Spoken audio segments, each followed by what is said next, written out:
everyone can stand now. We'll have our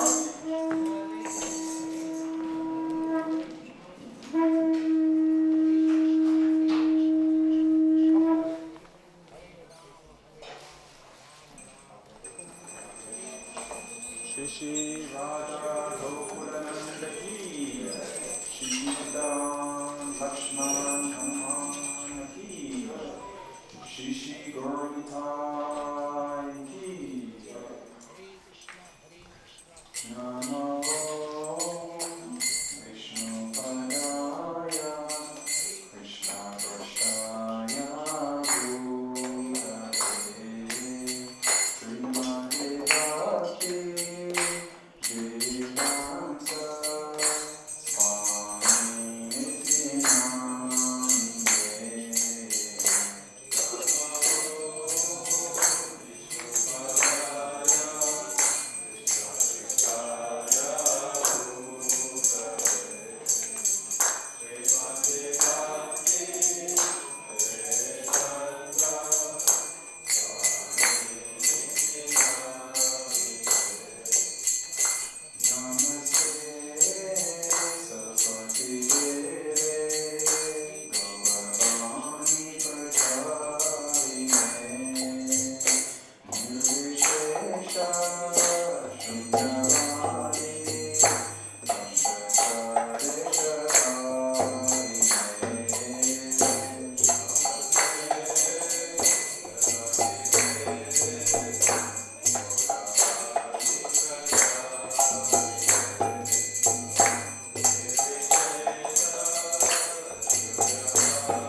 Hare Krishna, everyone. So now you may take a seat, and we're going to sing the Nrsimha prayer, which is the prayer for protection. And then after that, there's Mahaprashadam that's being served in the Haveli.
So dear devotees, dear everyone, so Prashadam is being served in the Haveli. Thank you so much. And the next RT will be at 7 p.m.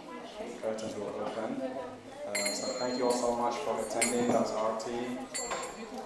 Yes, Hare Krishna.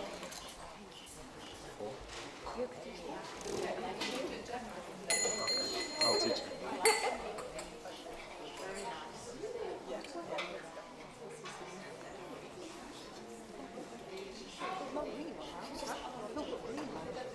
Yeah, I think they kind of like someone went around. Yeah, updated.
So this is basically what we'll do is have to do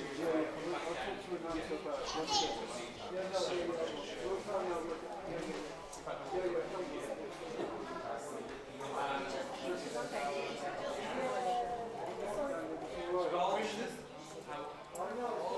this is what the building. Okay, this was installed in 1973. So the deities are about India. So you've got Krishna there on the left, next to his Radharani. Sita Hanuman. The clothes they were wearing are changed by stone. They've got 15 to 20 fold. Flower gardens are here on every wall. And they do food offerings and rocks and prayers and scares on white for 30 years. Was it you? It was beautiful. I thought, what's this angelic voice coming out? No, sometimes not.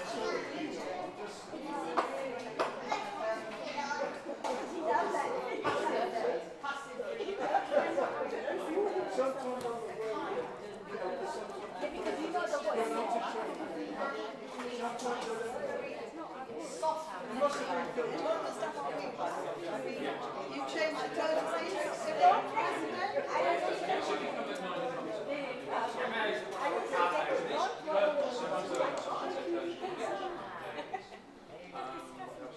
Why did they do that? Why is it done? Because it's the idea of something right?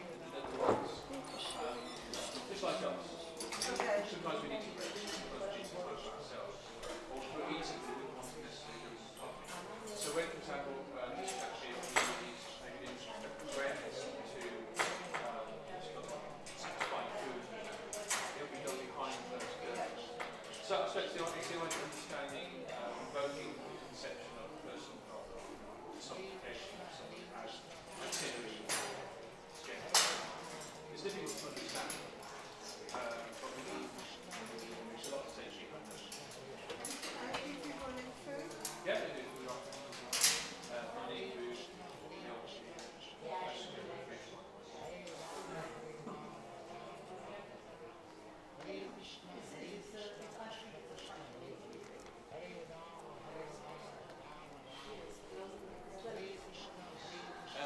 he won't be closed at the curtain, but he'll be. Yeah, he won't be closing now. I know the schedule is back online, but he'll be doing some type of thing where maybe a temporary.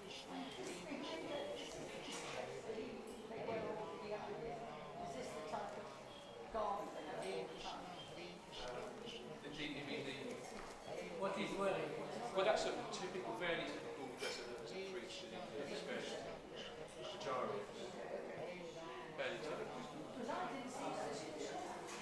Yeah. What did you see?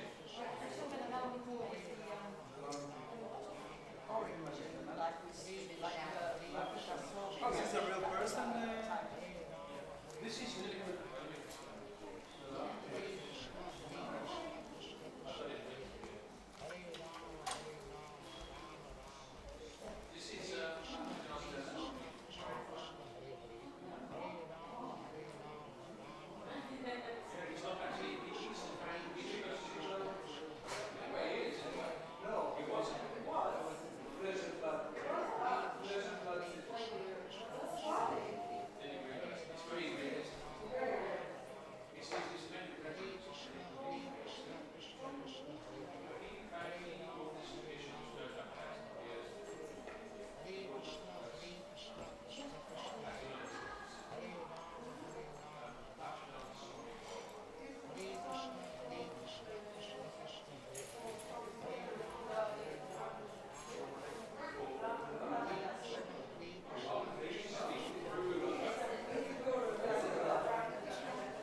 I'm good. You?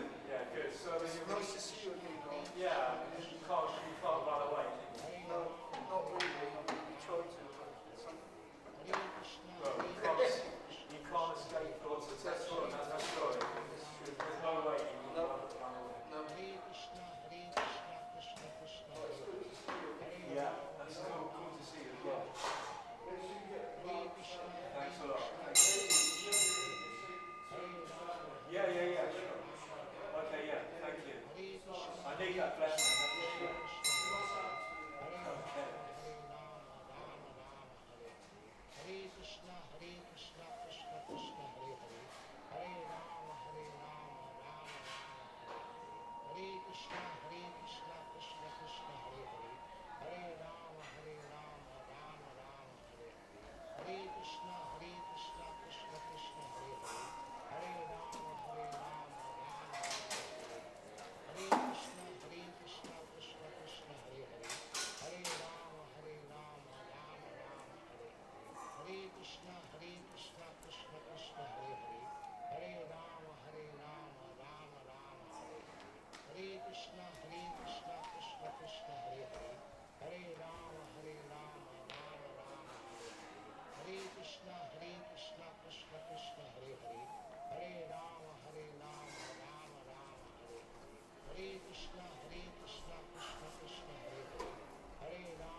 There's a lot. You can look at use of the internet. A little bit, yeah. All you've got to do is put my name in. So it's Lawrence Levy, L-E-V-Y, and bang. That's what you should be Google. There's about 3 pages of it. Oh, right. And there's a lot of videos and stuff. And they're all spiritual songs, you know? Yeah. I haven't been coming here all this time for like... No, I know, you're good. It's all with a message, isn't it? Yeah, that's what I've always been trying to do. You know? On Spotify, I've had about 900,000 streams. So if you just put it to Google, you'll find it. Oh, Brilliant. Yeah, that's it. Now, yeah, you got to put band in as well. Now, or like music, whatever. Yeah, okay. Great. Thank you very much. You're welcome, don't worry. How about all the other people? You see anything with anyone? Yeah, cool. Because when I first came from India, from Vrindavan, the first person I saw was Darren, like years ago, because I was in the 90s, wasn't it? Yeah. And then I walked into the temple like early in the morning, and the first person that welcomed me was him. And I said, we've been friendly, seeing the rises. Yeah, because we were all on the guest boat, looking out for guests and the beginners, That was around that time, yeah. 90s, early 90s. Ridiculous words. I know. How about your family? Yeah, no, everything's good, yeah. Still growing up. Yeah, they're growing, yeah. 18. Did you live here or did you come from? No, just 20 years old. Yeah, born with Christians are here. Huh? We're all together, yeah. So, it's all good. Christian takes care of you. It gives you what you need. Take it away. He's giving everyone else. So we should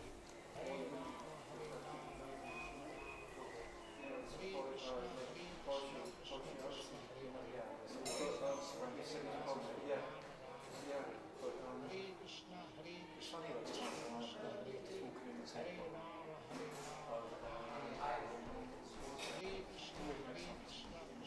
I know it's special. They're special memories, It's good. People was jealous, It's nice. Those little special moments. So Darren came up. Darren was up, He was with his father last week. And he's got married and grown up. He's grown up as well. Time's grown up. He was so young. I know. It's, a bit chubby now. That was like all the influence in the early days. Yeah.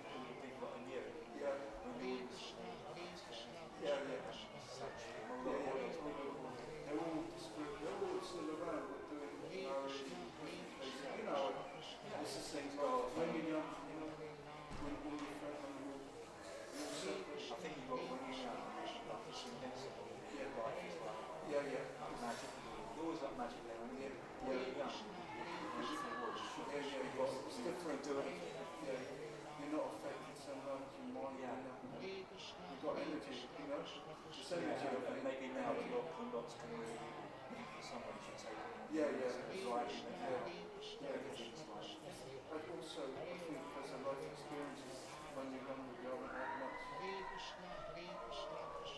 negativity. that's Do you true. know what I mean? Do you know what I'm saying? So you haven't You've had so different- when we go through it, it's sort of, Sure.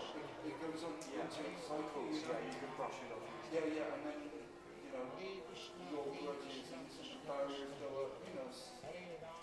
That's what children mind. Children are so good. Yeah. So just, there's nothing. You know what? What you see is what you get. You know? They're very near, Yeah, like spirit, they're very Yeah. near from like They they are. come in. that's true. So they're very connected Innocent. to about 7, 8. That's a You good probably point. see a kid talking to something, probably saying something. Yeah, no, it's true. Yeah. No, So that's you very when subtle. later on, Yeah. and then that attachment, that connection is gone. Definitely, we change. Yeah. But, yeah, but try and keep Krishna at the I center. mean, you're quite knowledgeable in this way, but I think it's when you're involved in it, so of course, you hear devotees associations. Yeah, it affects you a lot, you know, even if you don't You think. make it your life. So. Yeah, even if you don't think, you know, but, you know, associated with things, you know, it works off. The energy is. It's amazing when you take it for granted. Yeah, but you didn't have to choose the path, so you know, when you think about it, That's true. When you think about it, it's yeah. Well, it takes something which you could be, you know, oblivious to stuff and working in this way. When people got to work, I mean, this side of the fence is very hard. So it can be very like within the temple, it's a bit protected. yeah. When you go outside, it hits you very hard. This is like haven, these are the spiritual releases, you know, it's amazing. It's brilliant. Prabhupada, you know, okay. Without this, it would be terrible. Isn't it? Right, Lauren? Yeah, well, I think there is different types of these different types of like the organised thing, basically spiritual Yeah, yeah, it's all definitely. and It's it's a place of suffering, you know. No, it's not. go on, lovely to talk to you. It's lovely to see you and talk to you, and I'll check you out on YouTube, yeah? Alright, I'll see you Take later. care. See you later. Make sure you get prasad, yeah? Yeah, of course. And, Yeah, I guess so. daily, yeah? Thanks very much. Hare Krishna, Krishna Krishna, Hare Hare, Hare Rama, Rama Rama, Hare Krishna, Krishna Krishna, Hare Hare, Hare Rama, Rama Rama, Hare Krishna, Krishna Krishna, Hare Hare, Hare Rama, Rama Rama, Hare Krishna, Krishna Krishna, Hare Hare, Hare Rama, Rama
Progena, he's good with stuff like that. Progena for good. Progena, he used to take things if he found and he would keep them. Yeah, I know. Yeah.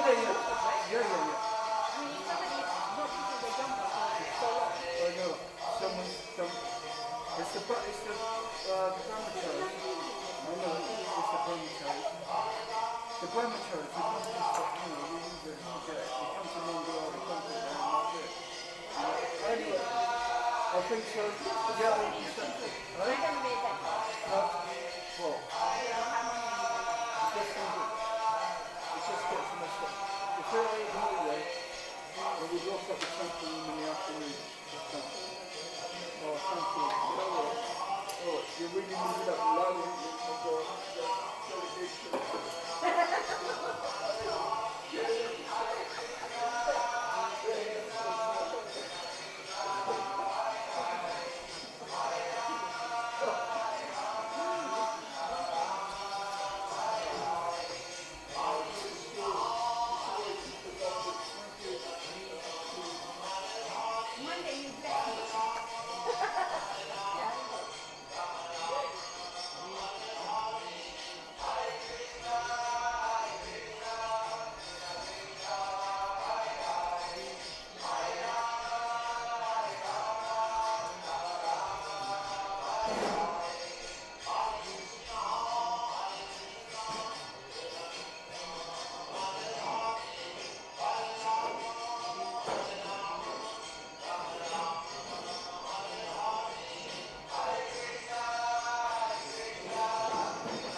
Reception excuse? Reception?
Vandeham Sri Guru Sri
Hare Krishna?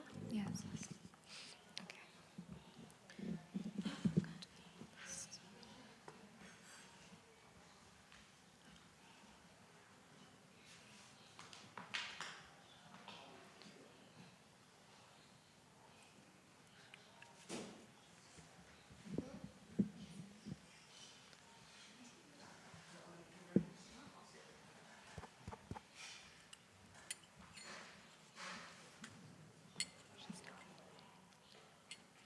Hare Krishna, everyone. Thank you for coming. So we're going to be starting a Bhagavad Gita class today. It'll be from 6 to about 7 o'clock. You're more than happy to join. You can either turn this way or you can face whichever way you like. Yeah. Say again. That's fine. You can just stay there if you like. It's fine. Okay.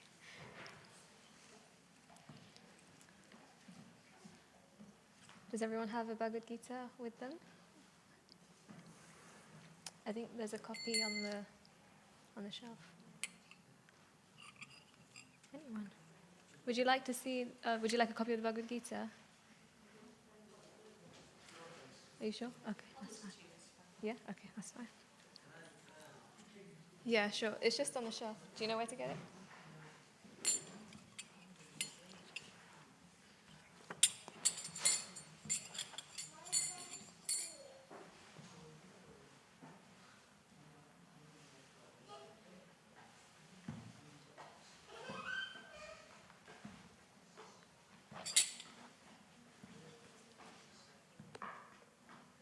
So first we'll be starting with Jaya Radha Madhava, so you can join along if you know the words.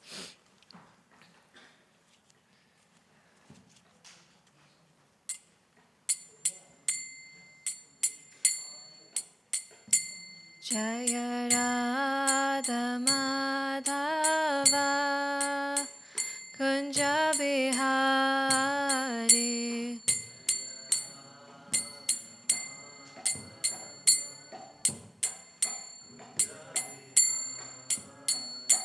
Jaya Radha Madhava Kunja Bihari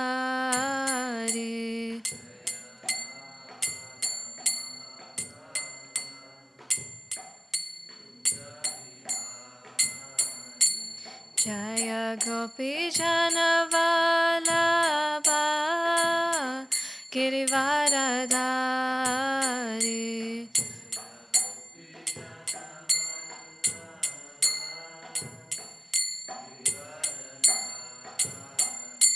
Jaya Gopi Janavalabha Girivaradhari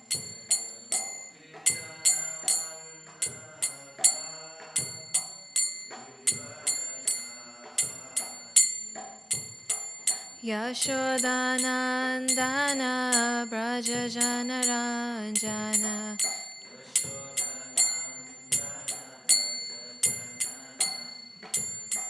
Yashodanandana Brajajanaranjana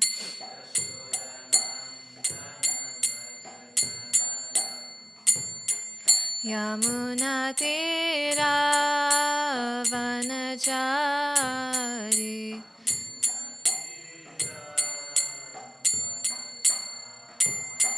Yamunatira Vanachari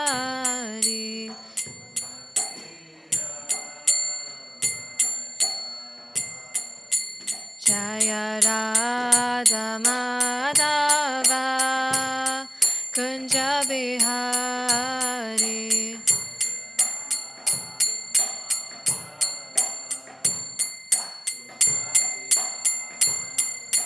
Jaya Radha Madhava Kunja Bihari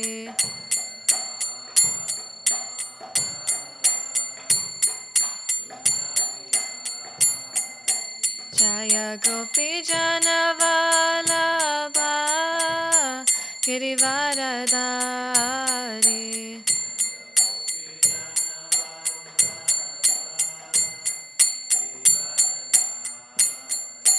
Jaya Gopi Janavalabha Girivaradari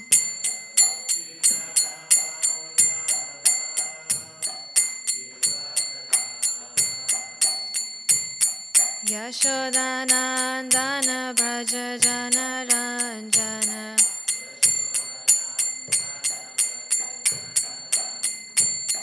Yashodanandana Brajajanaranjana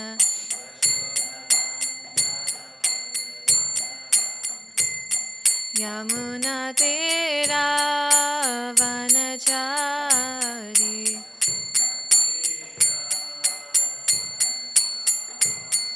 Yamunatira Vanachari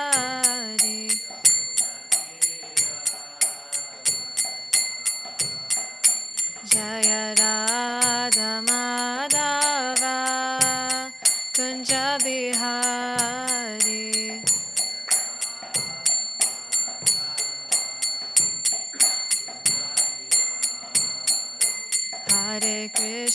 Hare Krishna Krishna Krishna Hare Hare Hare Rama Rama Rama Hare Hare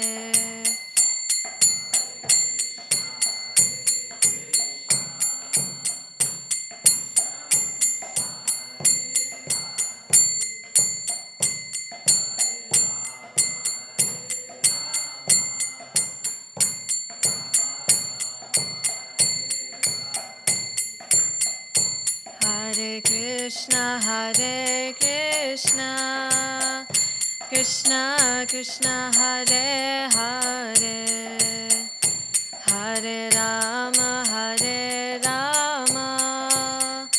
Rama Rama Hare Hare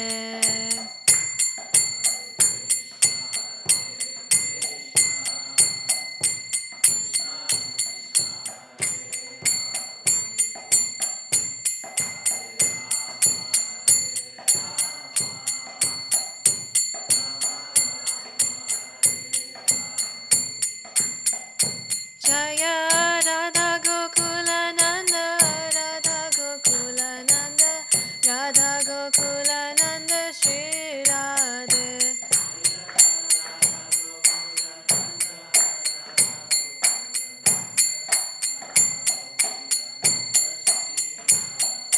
Jaya Sita Ram Lakshman Hanuman Jaya Sita Ram Lakshman Hanuman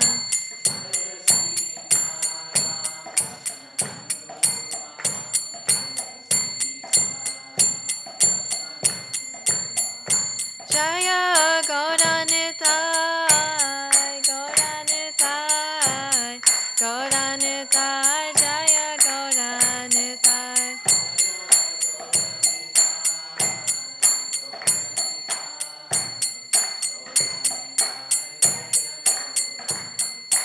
Jaya Jaya Prabhupada, Prabhupada, Prabhupada, Jaya Jaya Prabhupada.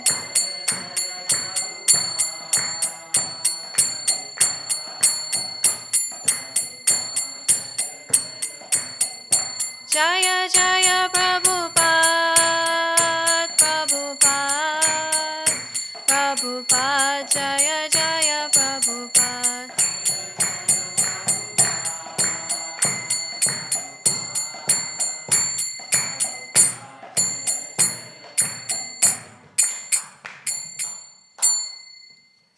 Thank you, everyone. So today we're reading from chapter 11, which is called The Universal Form. And we'll be reading verse 45. So if you've got a Bhagavad Gita with you, then you can open it up. Or you can go on your phone on a website called Vedabase, and you'll be able to see the verse there as well. So I'll start by reading the Sanskrit, and if you've got it in front of you, you can repeat along with me. Adrishta purvam rishitosmi drishtva. Anyone? Again? Adrishta purvam rishitosmi drishtva. Payena cha pravyatitam mano me. Tad eva me darshaya devarupam. Prasiddha devesha jagan nivasa. Adrishta purvam rishitosmi drishtva. Payena cha pravyatitam mano me. Tad eva me darshaya devarupam. Prasiddha devesha jagan nivasa. Adrishta purvam rishitosmi drishtva. Payena cha pravyatitam mano me. Tadeva me darshaya devarupam. Prasiddha devesha jagan nivasa.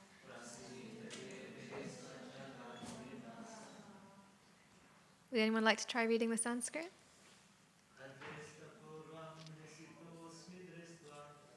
Adrishta purvam rishitosmi drishtva. Payena cha pravyatitam mano me. Tadeva me darshaya devarupam. Prasiddha devesha jagan nivasa. Thank you. Anyone else? Adrishta purvam rishitosmi drishtva. Payena cha pravyatitam mano me. Tadeva me darshaya devarupam. Prasiddha devesha jagan nivasa. Okay, so now we'll do the word-for-word translation. Adrishta purvam, so you can repeat after me. Adrishta purvam, never seen before. Rishita, gladdened. Asmi, I am. Drishtva, by seeing. Vayena, out of fear. Cha, also. Pravyatitam, perturbed. Manaha, mind. me, my, that, eva, certainly, me, unto me, darshaya, show, deva, O Lord, rupam, the form, prasiddha, just be gracious, deva isha, O Lord of Lords, jagat nivasa, O refuge of the universe. So now I'll read the translation and purport. After seeing this universal form, which I have never seen before, I am gladdened, but at the same time my mind is disturbed with fear. Therefore, please bestow your grace upon me and reveal again your form as a personality of Godhead, O Lord of Lords, O abode of the universe. Purport by Srila Prabhupada. Srila Prabhupada ki jai. Arjuna is always in confidence with Krishna because he is a very dear friend, and as a dear friend is gladdened by his friend's opulence, Arjuna is very joyful to see that his friend Krishna is the Supreme Personality of Godhead and can show us such a wonderful universal form. But at the same time, after seeing that universal form, he is afraid that he has committed so many offenses to Krishna out of his unalloyed friendship. Thus his mind is disturbed out of fear, although he had no reason to fear. Arjuna therefore is asking Krishna to show his Narayana form, because he can assume any form. This universal form is material and temporary, as the material world is temporary. But in the Vaikuntha planets, he has his transcendental form with 4 hands as Narayan. There are innumerable planets in the spiritual sky, and in each of them, Krishna is present by his plenary manifestations of different names. Thus, Arjuna desired to see one of the forms manifest in the Vaikuntha planets. Of course, in each Vaikuntha planet, the form of Narayan is 4-handed, for the 4 hands hold different arrangements of symbols, the conch shell, mace, lotus, and disc. According to the different hands these 4 things are held in, the Narayanas are variously named. All of these forms are one with Krishna. Therefore, Arjuna requests to see his 4-handed feature. So now we'll chant the Mangala charan. If you know it, please join along. Om Jnanatimirandasya Jnananjana Shalakaya Chakshuram Militam Yena Tasmai Shri Gurave Namaha Shri Chaitanya Manobhishtam Stapitam Yena Bhutale Swayam Rupa Kadamayam Dadati Swapadantikam Vandeham Shri Guru Shri Yuta Padakamalam Shri Gurun Vaishnavamscha Shri Rupam Sagarjatam Sahagana Raghunatham Vitam Tam Sajivam Sadvetam Savadutam Parijana Saitam Krishna Chaitanya Devam Shri Radha Krishna Padan Sahagana Lalita Shri Vishakhanvitamscha He Krishna Karuna Sindhu Dinabandhu Jagatpate Gopesha Gopika Kanta Radha Kanta Namostute Tapta Kanchana Gaurangi Radhe Vrindavaneshwari Vrishabhanu Sute Devi Pranamami Hari Priye Vanchakalpatarubhyascha Kripa Sindhubhya cha Patitanam Pavanebhyo Vaishnavebhyo Namo Namaha Jai Shri Krishna Chaitanya Prabhu Nityananda Shri Advaita Gadadhara Srivasadi Gaura Bhaktivinoda Hare Krishna Krishna Krishna Hare Hare Hare Rama Rama Rama Hare Hare. Thank you, everyone. So I'll just read the verse again, just so we can remind ourselves. So this is Arjuna speaking. After seeing this universal form, which I have never seen before, I am gladdened, but at the same time my mind is disturbed with fear. Therefore, please bestow your grace upon me and reveal again your form as the personality of Godhead, O Lord of Lords, O abode of the universe. So I've split the purport just into 2 main themes. The first one I'll speak on is our relationship with Krishna and thereby our subsequent relationships with each other, the devotees. And the second part I'll go into the different Narayana forms. So Arjuna is saying, though, so although he's seen Krishna's universal form, he's saying that he's gladdened, but at the same time his mind is disturbed with fear. So I was just thinking, how can we look a little bit deeper into this? And it's quite interesting that he said, I'm gladdened, but I'm fearful also at the same time. It's quite rare that we would ever feel those two emotions at the same time in our lives. So I was just looking up the meaning of glad refers to is a feeling of pleasure or happiness. And fear is obviously an unpleasant emotion caused by the threat of danger, pain, or harm. So even just looking into the definitions of those, we think, how can you experience both of those at the same time? That's a bit strange. And he says at the same time, simultaneously. And even if we just look into happiness, at least material happiness, we can look at it from a scientific perspective, and it's just a biochemical experience. We can quantify and put a name to a particular hormone, say dopamine, and say there's an increase in dopamine in the brain, and therefore somebody's experiencing happiness. Or that there's a perception of happiness, which we think is eternal, which is really not. And at the same time, we can also put the same thing to fear as well, which we can say is an increase in the increase in the hormone of adrenaline.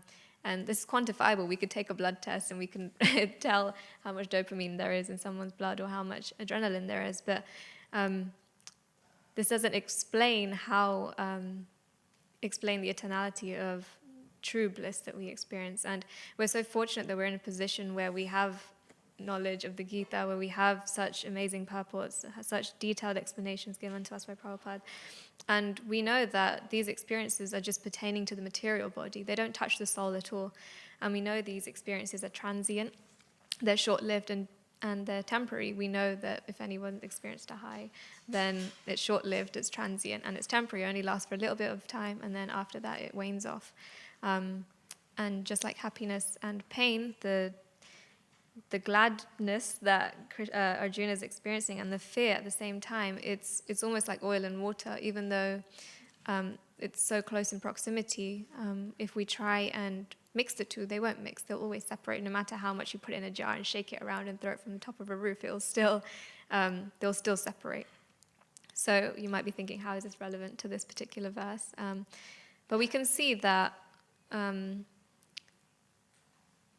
we may see different qualities in our friends and our siblings, other devotees, and who may have desirable qualities that we also want to develop. And someone may be very compassionate, somebody may be very good at singing in kirtan, somebody might be able to make very artistic garlands for the deities. But sometimes seeing these qualities in other people, we may feel gladdened for a short amount of time, but there may be some fear that develops afterwards, thinking, oh, why can't I do that also? And we almost make it about ourselves rather than glorifying the other devotee by seeing that this is a gift of Krishna's that they've got.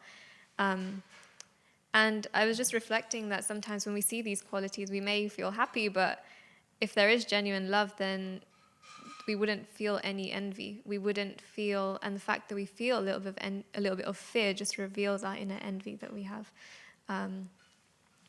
And the mindset that we usually have is that if the way we've been conditioned in the material world is to think that if you've got something, that means I can't have it. That there's just one of everything, and if you can't have it, that means I can't have it. And this is just how we've been conditioned to think. And even just after joining the manor here, I was just thinking, sometimes while being here, I had like different responsibilities outside from being here. But whatever I kept putting my attention to, that thing seemed magnified in my mind. If I was focusing on something outside of the ashram, that seemed really magnified. And if I was thinking about something here, like the deities or the devotees or the kirtan, then that would be more magnified. So whatever we put our focus on, that becomes, that our mind almost becomes so wrapped around that particular thing. And we were at a program yesterday, Pranabandhu Prabhu made this really nice point about gratitude means to not compare. If we're actually able to focus on our gifts, our qualities, and see them as Krishna's mercy and the mercy of devotees, then we'll naturally, spontaneously appreciate what we have. We won't feel so upset or hanker or have anxiety for any of our lack of qualities, because we'll actually see what we have. By focusing on what we have, we'll see there's more of it. There's like that famous saying, if you focus on what you have, it seems like you have more, something along those lines. So naturally our anxiety will reduce if we're able to really be grateful and not compare. And comparison, again, it's one of those conditionings that we experience. We've always grown up, it's like, even at school, it's like, yeah, top set maths, bottom set English, this and that. But we almost have to break out of that. That's not natural to us. We don't like to compare. But that's what our mind has become so used to, and therefore we also follow that same pattern. And this really reminded me of this point that a devotee gave a while ago. And we read in the Gita that Krishna has 6 different opulences, and he has them in full. He has them in abundance, and those are wealth, beauty, renunciation, strength, fame, and knowledge. And the Gita also explains that we're part and parcel of Krishna, so we also have parts of those qualities. We have a smaller percentage of them, and therefore we're the same in quality as Krishna, just not in quantity. So the devotee was explaining that if we see Krishna and we're like, yeah, Krishna, I really love you, you're the best. But if we see another devotee, or we say somebody else is very beautiful, or we think, okay, there's a bit of jealousy there, or somebody's a bit stronger than you, but I don't really like that person. It doesn't really make sense, because you can't like one part of something and not like the whole of it. It's like if you envy somebody who's beautiful, that means you're also indirectly envious of Krishna. So in this way, we are trying to be devotees, not hypocrites. So if we say we love Krishna, that means we also must love his devotees also, who possess his qualities. And Prabhupada explains in the purport that Arjuna is always in confidence with Krishna, because he is a very dear friend, and as a dear friend is gladdened by his friend's opulence. How rare is it that we sometimes hear in that world outside, even amongst devotees, that we're glad by seeing somebody else's opulences, even if we lack them. It's easy to be glad by somebody else's opulences when we also have the same, but we should also still train ourselves to be glad when we don't possess those qualities, but somebody else does. And Prabhupada says Arjuna is very joyful. He's so joyful that his friend Krishna is the Supreme Personality of Godhead. He could be so jealous in that moment, but he's not. He's so glad and he's so joyful. And there's such a lesson for us that we don't want to be hypocrites. We want to be able to appreciate. If we say we appreciate Krishna, then we must also appreciate the devotees and their qualities that they have. So just on this point of fear, which Arjuna is speaking about, his mind being disturbed with fear in particular, if we're actually in a truly loving relationship with Krishna, then there won't be any expectations we have from him. And a devotee was giving a class here a couple of weeks ago, and she was saying that when you're in say for example, a mother and a child, it's such a loving relationship where the child, at least to a certain age, doesn't have any expectations from the mum, because there's full trust and there's full surrender there. And because of that full trust and surrender, the mother knows when and what to provide the child, and provide the child for the child's maintenance, and what's in the child's best interests. But when it comes to us, we think, no, my plan is better. Yeah, Krishna, it's fine. He's Supreme Personality of Godhead, but I kind of know what's right for my life. And that, again, it just shows we have expectations, and when those expectations aren't fulfilled according to our desires and how we want that particular expectation to be fulfilled, we become fearful. And therefore, we're not actually doing devotional service purely. We're doing it in a transactional way. We're saying, okay, Krishna, if I offer you a garland, or if I make some prasadam for you, then in return I want this, this, and this. But it doesn't work like that. And just how Prabhupada, he explains to us, like, if you had to sum up the philosophy of Krishna consciousness in almost one or two important lessons, it's just to always remember Krishna and never forget him. All the different rules and regulations, all the philosophy, it's all contained within these two instructions. And so just as there's a positive instruction, there's also, naturally, there's an opposite.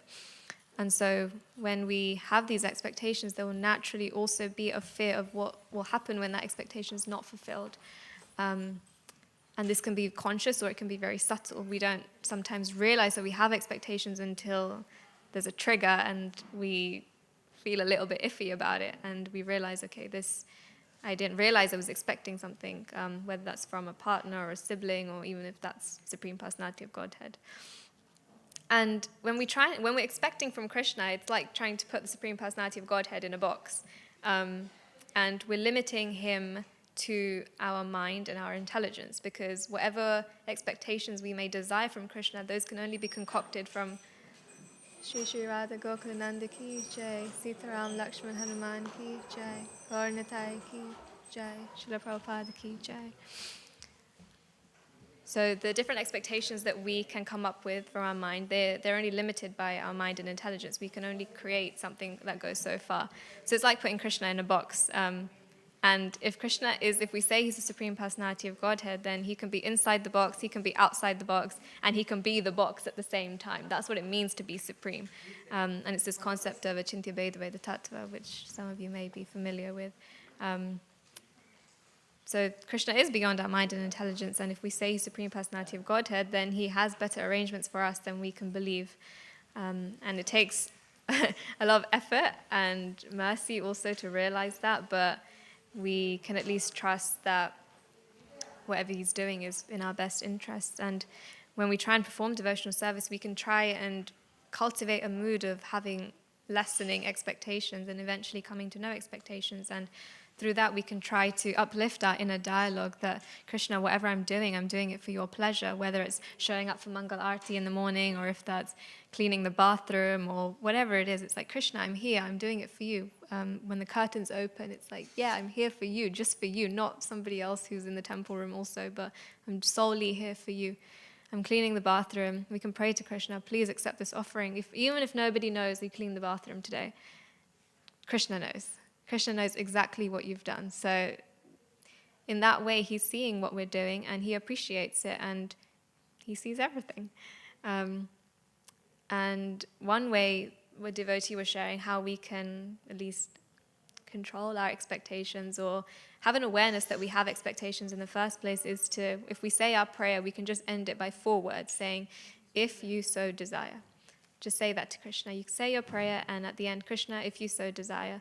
And just by implementing like these small, tiny, practical changes, it can really become like a stronger, it can really strengthen our sadhana, because we're uplifting our inner dialogue. Everyone's got a mind. No one can escape their mind. But we can at least try and endeavor sincerely that we can uplift our own dialogue, because at the end of the day, it's either mind's going to be your best friend or your worst enemy, as Krishna explains. And that's at least surrender from what I understand it to be. And the more surrendered we are, the less fearful we'll become. And Arjuna here says, again, how his mind is disturbed. And he's actually never seen the universal form of Krishna before. This is the first time he's seeing it. And Prabhupada explains in the purport a little bit further down that Arjuna's mind was disturbed out of fear, although he had no reason to fear. And it just goes to show that we're not able to perceive Krishna because of our fear. And what does it actually mean to perceive Krishna? It means, at least from what I understand, is to see Krishna's hand in our lives every day. See how he's molding our lives, how he's concocting different situations, how he's putting us under stress, sometimes happiness, sometimes all sorts of things, so we can just think about him and realize that this material world is temporary. All these experiences are just transient. All my relationships are also transient if I see them on the material plane. And even if the books tell us he's a Supreme Personality of Godhead, yeah, that's true, but he's also our best friend, and he's also a cowherd boy who likes to eat butter. So in these ways, we can, using the knowledge from our acharyas, we can see how we can actually perceive Krishna, and it almost becomes more of a personal meditation by meditating on Krishna like that. Another thing on fear, the devotee was sharing, is that fear is actually a liar. When we take shelter of the mind, our mind is always, we've been conditioned throughout our lives to act a certain way when a particular situation occurs, like you should be angry in this situation, or another kind of thing, you should be happy in this situation. And thereby we're taking shelter of our mind because, okay, our mind is saying you should behave like this or you behave like that, and then you get stuck in a particular situation. And we sometimes feel comfort in that. And even if sometimes we can't understand the mind, it's like, say, following a teacher's instruction. If a teacher says, okay, you put tomato paste on the base before you put cheese, then you follow that. You feel a little bit of shelter. That, okay, what I'm doing, it seems right. It's going in line with what seems to have been done previously. But actually, our mind is a liar because it makes the situation seem like it's dangerous to us, and if it's threatening, when actually it's not. When things don't go right in our lives, right, if they don't go how we would like them to go, our mind will think, oh, it shouldn't have gone like this. You expected it to go like this, and it makes it seem dangerous. It makes it seem threatening to us when it's really not. And when we take shelter of our mind like that, we are giving our mind, we're becoming servants to our mind. And like, for example, I'm sure we've all sat tests in our life by now at some point. We've been conditioned to think failing a test is bad, it's a failure, but how do we actually know that's a dangerous consequence? Maybe resitting that exam might even be a way better outcome for you, but we've just been so conditioned to think, no, you must sit an exam once. If you get through that exam once, that's the best. If you resit it, you're not smart enough, you're not this, you're not that. But we actually don't really know what's good for us, and we don't know what's bad for us. We really don't. And again, it's like putting Krishna in a box, like I was mentioning before. If we think, okay, this happened, oh, it's such a bad experience. Yeah, Krishna's like, no, how do you know? You don't know whether it's bad or whether it's good. And in this way, just trying to uplift our consciousness and see how, just let Krishna take control. He's already in control. We're just trying to take the reins out of his hand, and it's not going to work like that. And I'm sure everyone has seen, there's the classic diagram of the 14 planetary systems with the earthly planets in the middle, the higher planetary systems and the heavenly planets and the hellish planets. And you may have seen in the entire universe, there's 8 different layers it shows, and they represent Krishna's subtle and gross energies. And the gross energies being earth, water, fire, air, ether, and subtle energies being the mind, intelligence, and ego. And in the diagram, they're all stacked up against each other, and with the innermost one being the false ego. Earth being the innermost, and then false ego being the outermost. And as you go up the rungs, each of them, the strength of each of the different energies increases by 10.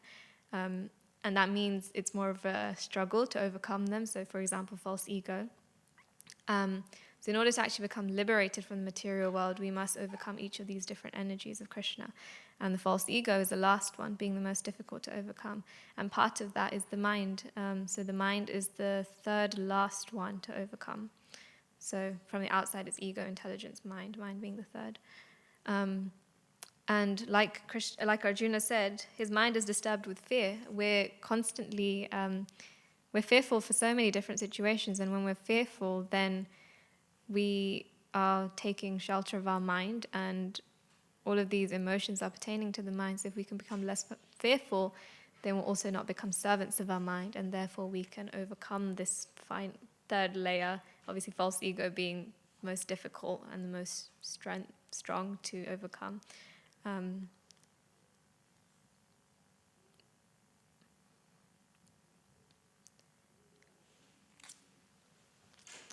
And there's, Chandramauli Maharaj was actually sharing in his class when he was here, this verse from Bhagavatam, which is 1.1.14. And it says, living beings who are entangled in the complicated meshes of birth and death can be freed immediately by even unconsciously chanting the holy name of Krishna, which is feared by fear personified. So, purport, it says, Vasudeva, or Lord Krishna, the absolute personality of Godhead, is the supreme controller of everything. There is no one in creation who is not afraid of the rage of the Almighty. Great asuras like Ravana, Hiranyakashipu, Kamsa, and others who were very powerful living entities were all killed by the personality of Godhead, and the Almighty Vasudeva has empowered his name with the powers of his personal self. Everything is related to him, and everything has its identity with him. It is stated herein that the name of Krishna is feared even by fear personified. This indicates that the name of Krishna is non-different from Krishna. Therefore, the name of Krishna is as powerful as Lord Krishna himself. There is no difference at all. Anyone, therefore, can take advantage of the holy name of Lord Krishna even in the midst of the greatest dangers. The transcendental name of Krishna, even though uttered unconsciously or by force of circumstances, can help one obtain freedom from the hurdle of birth and death. So even here, even fear personified fears Krishna. And we associate with Krishna every single day. Even unconsciously, we may have headphones in and we're listening to some kirtan. We're still associating with Krishna. Krishna's here. He's just behind the curtain. We're still associating with him. And I'm sure somebody's probably got something at the back of their mind that they're worried about. So it's just, again, it just all comes back down to like really dovetailing our consciousness and trying to be more present every day in our own sadhana, seeing how Krishna is really present. And there really is nothing to fear. And like Arjuna was saying before, he's gladdened by his friend's opulence. We should be so glad that we're able to associate with the Supreme Personality of Godhead. We're so fortunate that we even know that we can have a personal relationship with Krishna. There's so many people out there practicing different yoga paths who have no idea. We're so fortunate that we even have this knowledge. And when we have an intellectual understanding of why we're doing something, then there's more conviction behind it. If we know why we're chanting, if we know why we're reading, if we know why kirtan's important, if we know why prasadam's important, then we'll have more conviction behind why we're eating, chanting, reading. So yeah, that was just my summary for the first theme of like the mind and fear. And then just the second bit when Arjuna starts speaking about the different forms. So I'll maybe just read the purport again just in case anyone's forgotten. But at the same time, after seeing that universal form, he is afraid that he has committed so many offenses to Krishna out of his unalloyed friendship. So I guess the easiest way to maybe understand this is like saying sometimes, even here at the temple, there may be sannyasis that come, and because of our ignorance, we maybe don't know that they're a sannyasi, and we don't pay our obeisances, and we therefore cause offense, but it's unknowingly committed. And therefore, Arjuna's in the same position. He didn't even realize up until now Krishna was Supreme Personality of Godhead. And up until now, he's been treating him like his best friend. So he's like, oh no, how have I been so casual with you? You're the Supreme Personality of Godhead. And thus his mind is disturbed out of fear, although he had no reason to fear. Arjuna therefore is asking Krishna to show his Narayana form because he can assume any form. This universal form is material and temporary as the material world is temporary. But in the Vaikuntha planets, he has his transcendental form with 4 hands as Narayan. There are innumerable planets in the spiritual sky, and in each of them, Krishna is present by his plenary manifestations of different names. Thus, Arjuna desired to see one of the forms manifest in the Vaikuntha planets. Of course, in each Vaikuntha planet, the form of Narayan is 4-handed, but the 4 hands hold different arrangements of symbols, the conch shell, mace, lotus, and disc. According to the different hands these 4 things are held in, the Narayanas are variously named. All of these forms are one with Krishna. Therefore, Arjuna requests to see his 4-handed feature.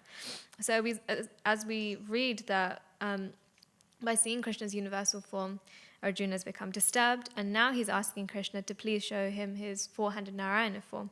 So as it said in the purport, I think the best diagram is probably the painting on the wall, if you guys can see. So all of the different yellow bubbles are representing a different universe, and within each of them there is a Narayana form, and which has 4 hands. And you may have even seen that painting on the front cover of Canto 1 of Bhagavatam. And so there's 4 hands, and each of the hands holds a conch shell, mace, lotus, and disc. And each of the different arrangements, so say for example, hand 1, 2, 3, 4, it could be conch, mace, club, lotus, and then the other one it might be lotus, mace, disc, conch shell, in different order. And according to the different hands that the different items are held in, the Narayanas have different names according to that.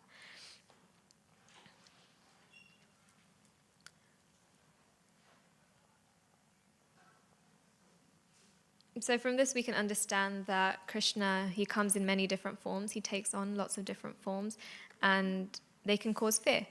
A devotee was sharing this with me, and it's really interesting now that as we're leading up to Lord Nrsingadev's appearance day on Sunday, even Arjuna, as a pure devotee, was fearful by seeing Krishna's universal form, and even demons like Hiranyakashipu are afraid of Lord Nrsingadev. But these forms, we can sometimes this philosophy, it might seem a little bit, yeah, this doesn't apply to me. Why do I need to know about all the different hands, all the different items are held in? It's not relevant. But it just shows us how personal Krishna consciousness is. Just by the different hands that the items are held in, they manifest a different manifestation of Krishna, of Narayana, and thereby allowing the devotee a different means to associate with Krishna. And it's only by Krishna's mercy that he's even doing that for his devotee.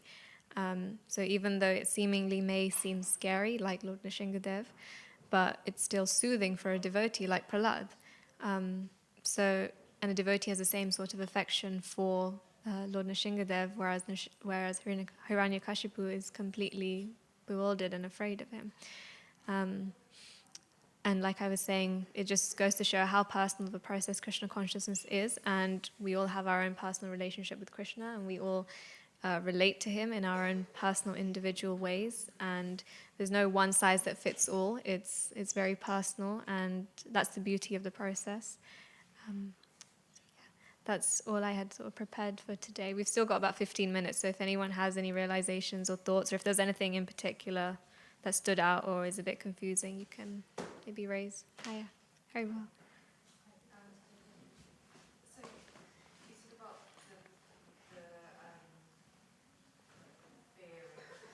So what's about fear of receiving praise, or because that's something I struggle with. Mm-hmm. Is actually if someone compliments me or someone says, "Oh, good job." Yeah.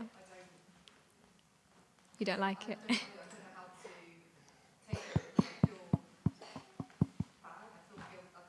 It's strange. Yeah. So Okay. praise. Mm-hmm. Yeah. So maybe if everyone didn't hear the question, I can just repeat for you. So Mataji's asking about the fear that comes from accepting praise, right? Okay. I guess it depends what we do with that praise and who it's coming from. So with the first point about what we do with the praise, if we let it get to our head, then it will obviously affect how we view ourselves. It will inflate our false ego. If we see it as, yep, I've done this service, or that I was the one who made this possible, or this particular service was a success because I did it, we minimize and negate the value of other devotees or other people who have also contributed to that particular service. So I guess a practical way of dealing with it would be to not be fearful, because if someone's praising, I guess we were speaking about this morning in Bhagavatam about flattery versus, what was it? Flattery versus appreciation. Flattery, where it's almost, it's a bit, you can kind of tell the difference, right? When someone's flattering, when they're really appreciated. Flattery is a bit, it's like, okay, chill out. It doesn't feel genuine. It's not, when you're genuinely appreciated, you actually feel empowered to do a particular service. Whereas when it's just flattery, you can kind of read that the intention's not really there. Maybe it's something else. It's not coming from a genuine place. But if we can appreciate the devotee for appreciating us, that they were able to have the vision that they could appreciate us and see what, if we did a particular service well, then that's great. But we can always put that appreciation back. We can always give it back to the people who supported us to do a particular service in different ways, or even if it's say I was praising you in a conversation, and if you just said thank you very much, in my mind it might seem, okay, you were the only one that was responsible for this. But even just for your own practice, or I guess this also applies to me, practically in that moment you can say, yeah, thank you so much for this appreciation, but I wouldn't have been able to do it if it wasn't for so-and-so doing this service, this service, this service. So in that way, you also subtly like making it set in your mind that, yeah, look, I wasn't the only one that made this possible. And we need that reminder sometimes. We get quite caught up in our services and think, yeah, I was the only one that did it. Yeah. Yeah, of course. Maybe just take the mic. What you said was that you feel guilt receiving praise. If you look at it karmically, that you did something and you got something as a positive result, then it's justified. So you shouldn't feel guilty. Does that answer the question? Okay. Everything is karmic. When you identify that everything is karmic, all actions, all thoughts, all words, and the response you get from it, then it's entirely justified. Then you deserve it. Good reaction, bad reaction, whatever the reaction is karmic. But then it's not letting pride get you. Yeah, when you see that it's karma that's responding to me, that's giving me something, then the result, which is karmic, is justified.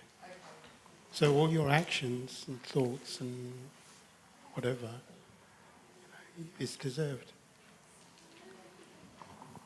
Even if it is karmic, I guess Krishna is still the cause of all causes. So if you want a particular devotee to praise you, then indirectly it's still coming from him too.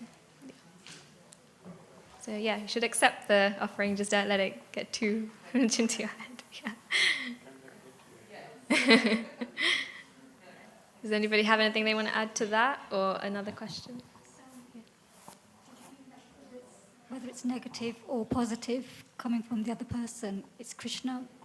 Krishna is the cause of all causes. So if we've performed a particular activity and that's manifested a positive or negative reaction, then it's still coming from Krishna indirectly.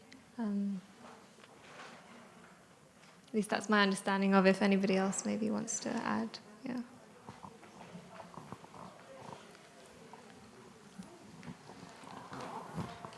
Hare Krishna, thank you for the class. Yeah, just something maybe helpful in this regard is that Gokapalprabhu gives the example of 3 causes. One is the immediate, which is us. 2 is the remote, so the devotees or like friends, family, parents who have helped us do that thing. And then the ultimate cause, which is Krishna. Mm-hmm. So the immediate cause is like I do an exam, I pass the exam, I get an A star. I've done that. Like I've actually done something. But then how was I able to get that? How was I able to study? That's, blessings from parents, teachers, things like that. And then ultimately, how was I able to be in that situation that I could get those blessings? And that's Krishna. So he's orchestrating everything. And we understand that without Krishna's supreme will, like you said, none of what I did would have been possible. Krishna put me in the right place to be able to do that. So I've still done something. We can't be impersonal and think I've done nothing. Mm-hmm. Like Krishna is moving my hand to do something. I'm doing it, but I'm not the only one. Like Gokapalprabhu says, I'm not the only one working hard. Like remote causes and also supreme cause like that. Yeah, thank you. Yeah, thank you. Yeah, sure. So personally, I wouldn't say it's not us that's doing it. Krishna's doing it, but we have the desire. So by his power, by his Shakti, we're doing. Mm-hmm. But we have the desire because we have independence. Yeah. So what we're experiencing are reactions to our desires. But yeah, good or bad, is how we take it. What was that? Because Prabhuji was saying it's karma. It is karma, but still how we take it will affect, how we take it will affect our actions to come. So it might be good, it's justified, but if we take that and let it get to our heads, then that pride may cause further reactions, which will cause further reactions. Yeah. And that's the influence of karma.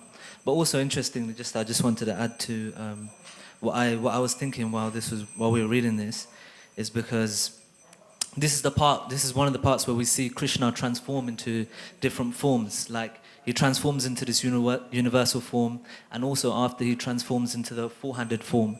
And we never see any other incarnation transform into any other form, because only Krishna can do that. Mm. And this is one proof for that.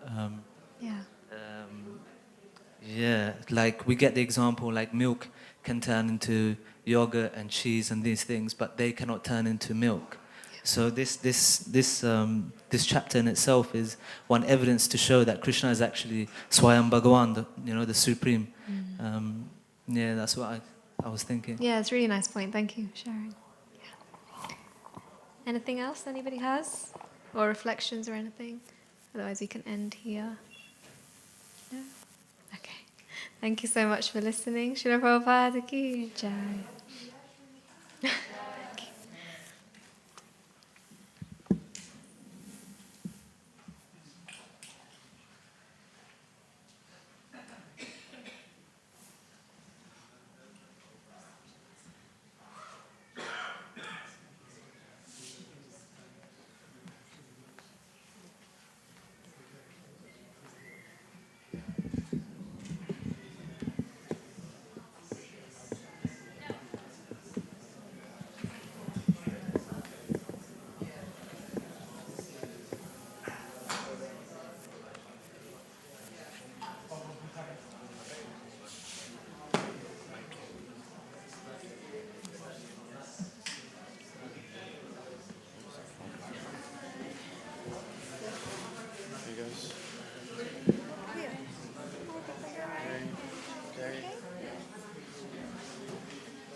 Yeah, would you like some master plate?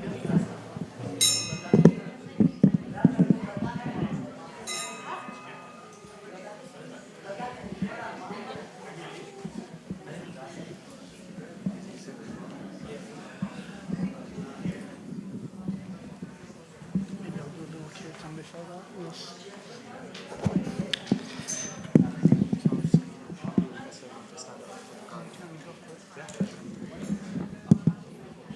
Hare Krishna.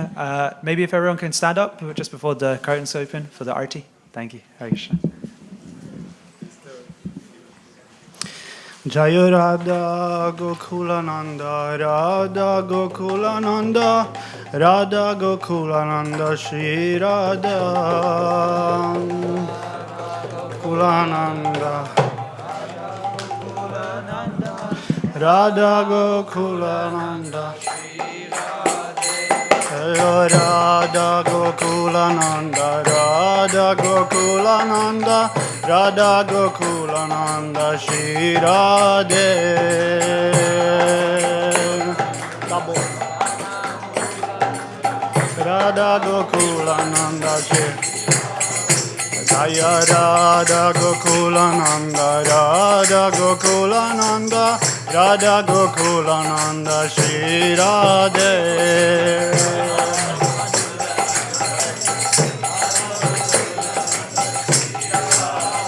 Jaya Radha Gokulananda, Radha Gokulananda, Radha Gokulananda, Shri Radhe.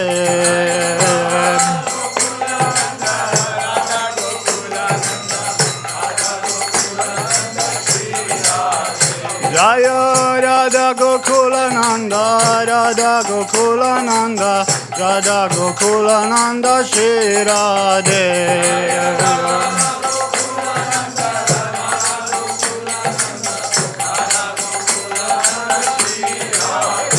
Jaya Radha Gokulananda, Radha Gokulananda, Radha Gokulananda, Shri Radhe.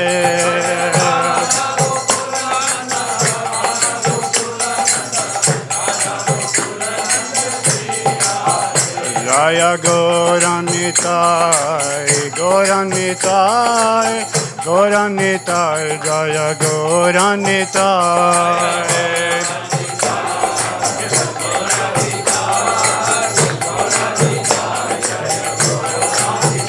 Jaya Gauranitai, Gauranitai, Gauranitai, Jaya Gauranitai.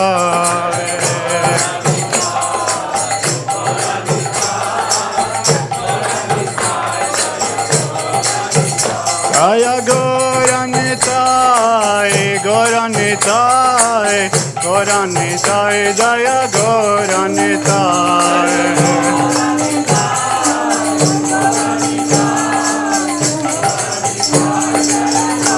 Hare Krishna, Hare Bol, Hare Bol, Hare Bol, Nitai Gaura, Hare Bol.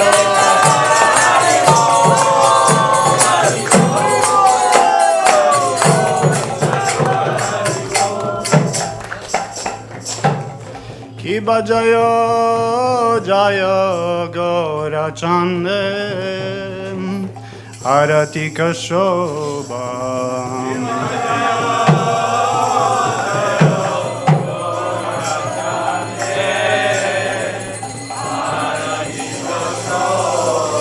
Kiba Jaya, Jaya Gaura Chande, Arati Kashoba. Kiba Jaya,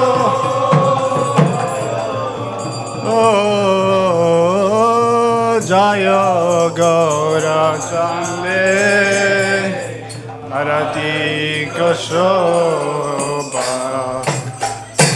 Jana Vitata Vani Sagamana Loba.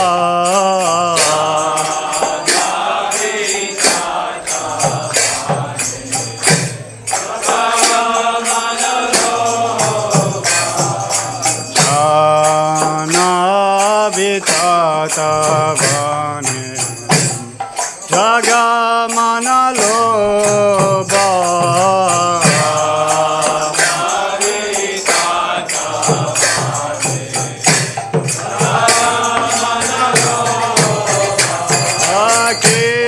Akineni Chaitanya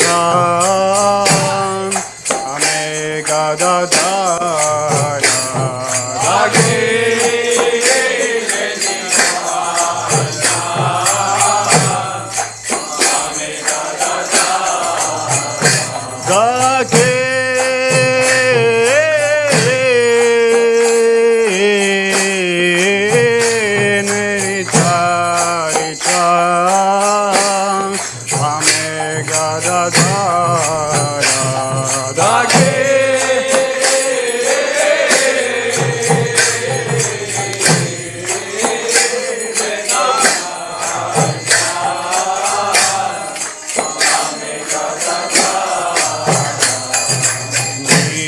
Kate Advaita Shini Vasa Chatradhara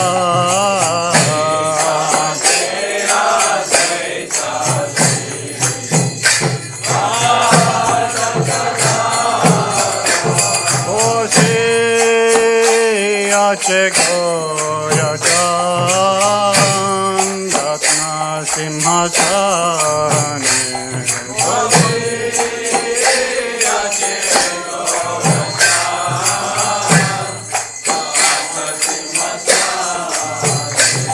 Bose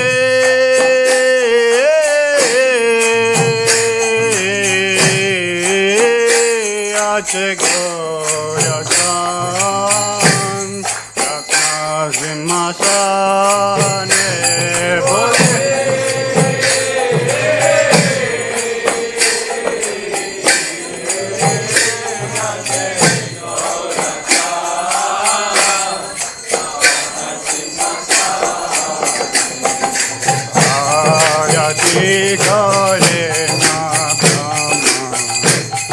Ade de bagane Bolo bolo bolo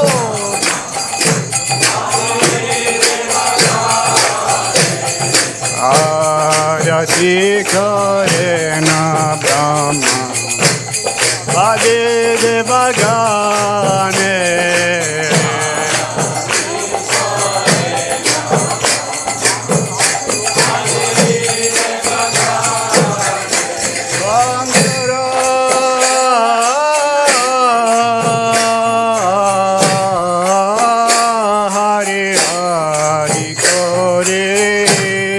Amara Dulaya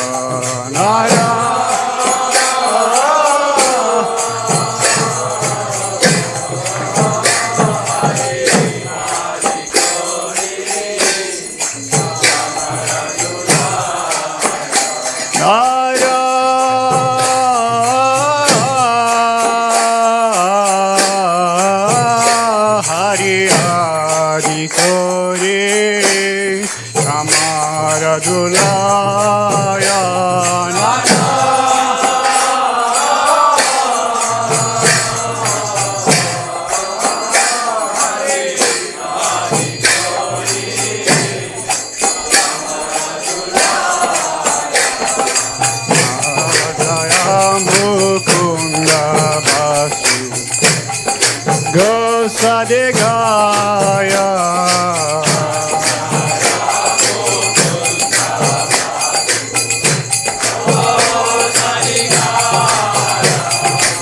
Angaya Mukunda Vasu Gosadegaya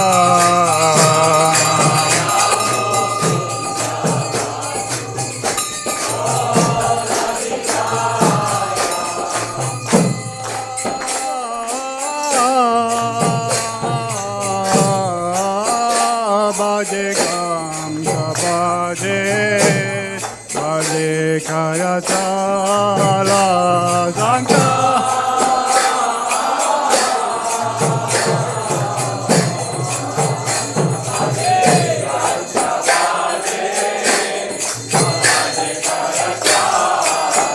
Sanka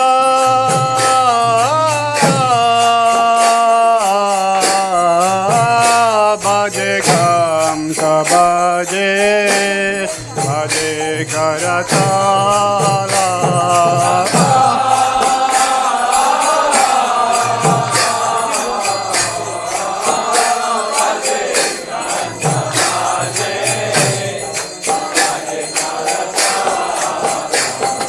Madhura Mridanga Bhaje Paramarasala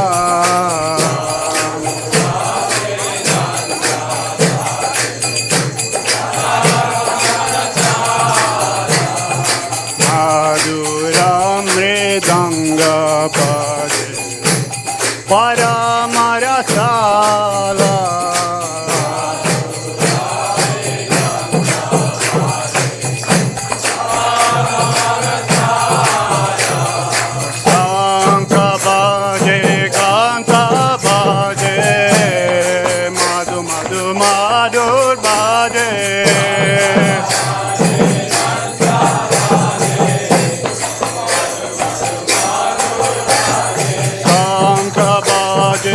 Ganta baje, madhu madhu madhur baje.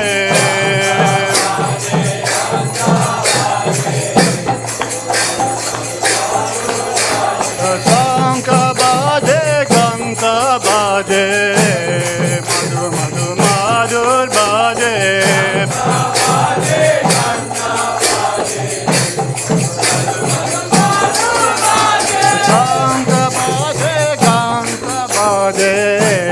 Madhu madhu madhur baje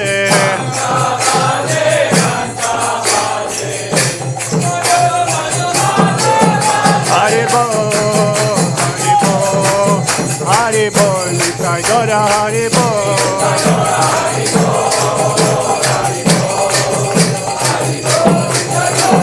Nitai Gora Hari bol Hari bol Hari bol Nitai Gora Hari bol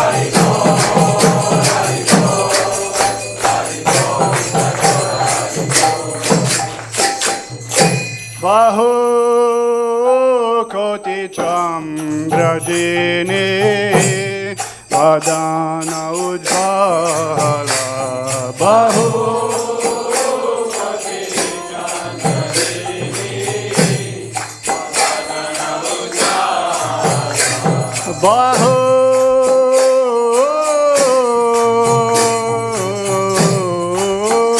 Koti Chambrajini Vadana Ujjvala Bahu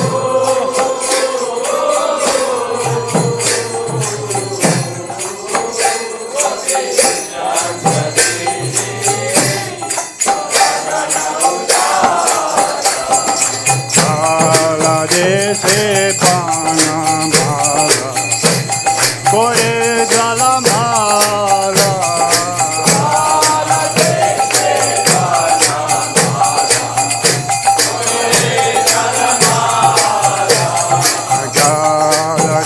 Se bana mara, kore jala mara.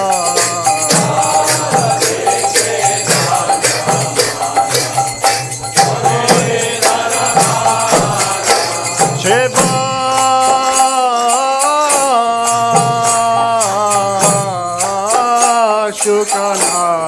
Shukanayada Ime Gada Gada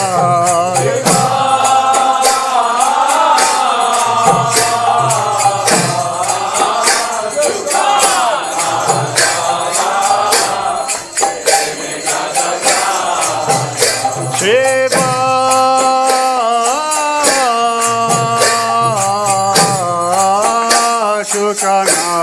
Shukanarada Ime Gada Gada Shiva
Namo Vishnupadaya Krishna Prestaya Bhutale Srimate Bhakti Vedanta Swami Niti Namine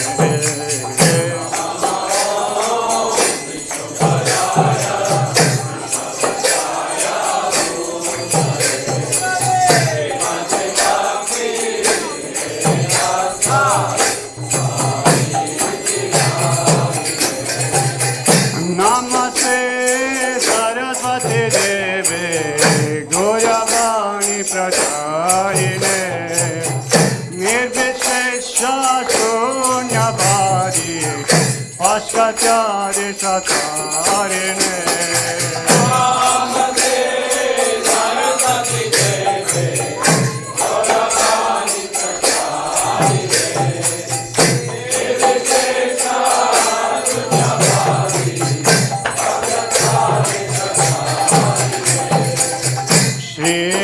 Krishna, Chaitanya, Prabhu Nityananda, Yadvaita Gadadara Shivasadi, Gaura Bhaktivedanta.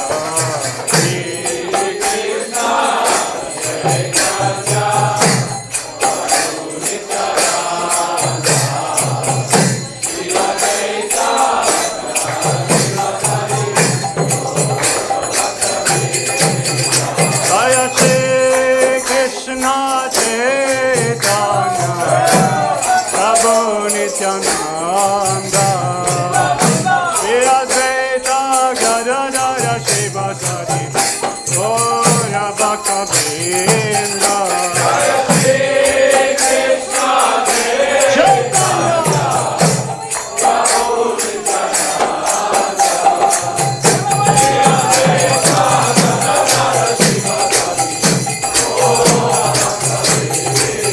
Jaya Shri Krishna Chaitanya, Prabhu Nityananda, Shri Advaita Gadadara Shivasadi, Gaura Bhaktivedanta.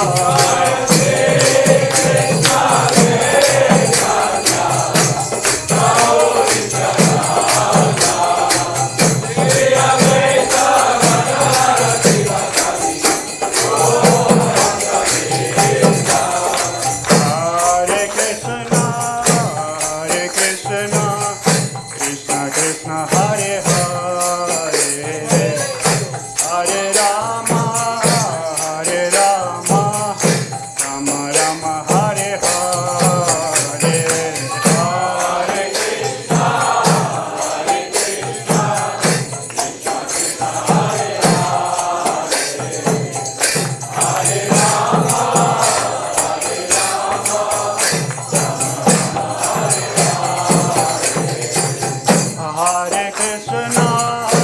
Hare Krishna, Krishna Krishna, Hare Hare,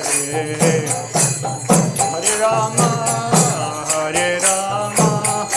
Rama Rama, Hare Hare, Hare Krishna, Krishna Krishna, Hare Hare, Hare Rama,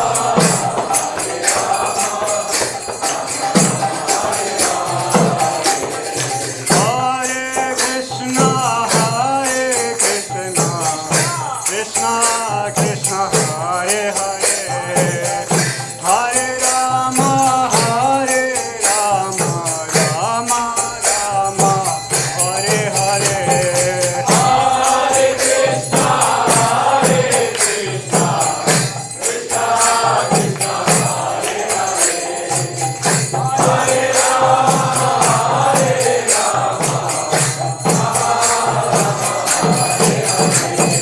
Hare Krishna,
Krishna, Hare Hare, Hare Ram, Ram Ram, Hare Krishna, Krishna Krishna, Hare Hare, Hare Ram,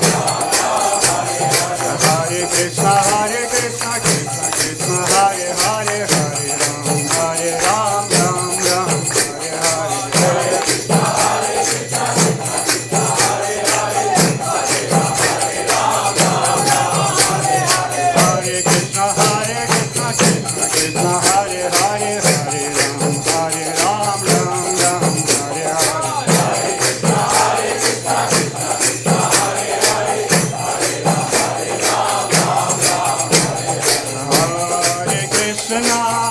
Hare Krishna, Krishna Krishna, Hare Hare, Hare Rama, Rama Rama, Hare Hare.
Jayom Vishnupad Paramahamsa Parivajatacharya Satsarasata Shishmat A.C. Bhaktivedanta Swami Srila Prabhupada Ki Ananta Koti Vaishnava Vrinda Ki Namacharya Srila Haridas Thakur Ki Prem se Kahar Shri Krishna Chaitanya Prabhu Nityananda Shri Advaita Gadadhar Shri Gaura Bhakta Vrinda Ki Shri Radha Krishna Gopakuna Shamakunda Rakunda Giri Govardhan Ki Shri Vrindavan Dham Ki Navadvip Dham Ki Ganga Mai Ki Yamuna Mai Ki Bhakti Devi Ki Shri Tulsi Maharani Ki Shri Bhaktivedanta Manor Ki Shri Radha Gokulananda Ki Shri Gauranitai Ki Sri Chaitanya Mahaprabhu Ki Shri Gaurarati Ki Jainitai Gaura Premanande. All glories to the assembled devotees. All glories to the assembled devotees. All glories to the assembled devotees. All glories to Shri Guru Shri Gauranga. All glories to Shri Prabhupada. Namaste Narasingaya. Namaste Narasingaya. Dala Dala Dadaime. Dala Dala Dadaime. Hiranyakashe Purvakaha. Hiranyakashe Purvakaha. Shila Kankana Kalaye. Shila Kankana Kalaye. Ito Nishingo Parato Nishingo.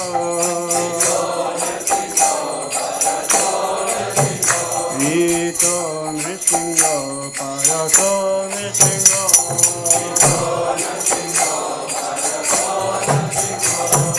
Yato Yato Yami Tato Nishingo.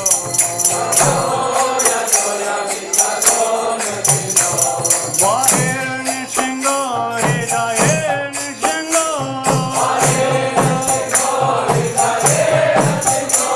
Vahir Nishingo Hidayeh Nishingo.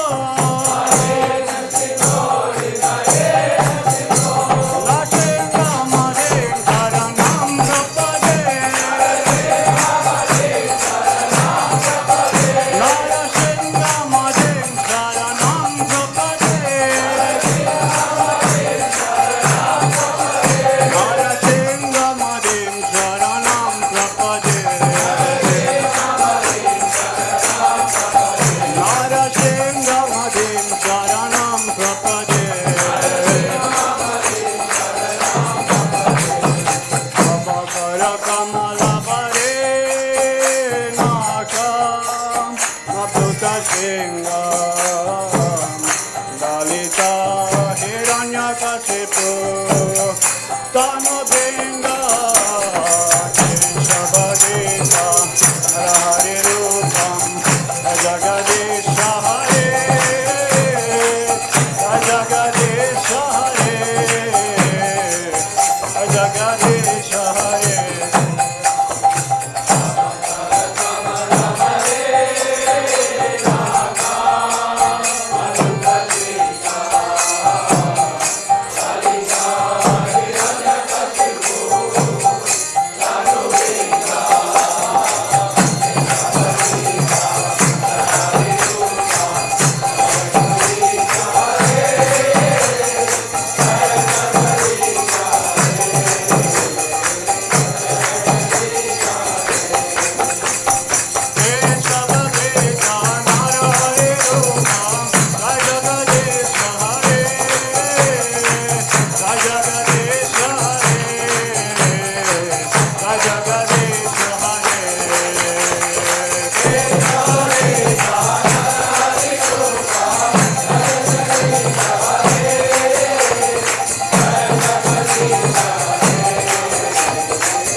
Gangadeva Bhagavan ki, Prahlad Maharaj ki, Janitai Gaura Premanande.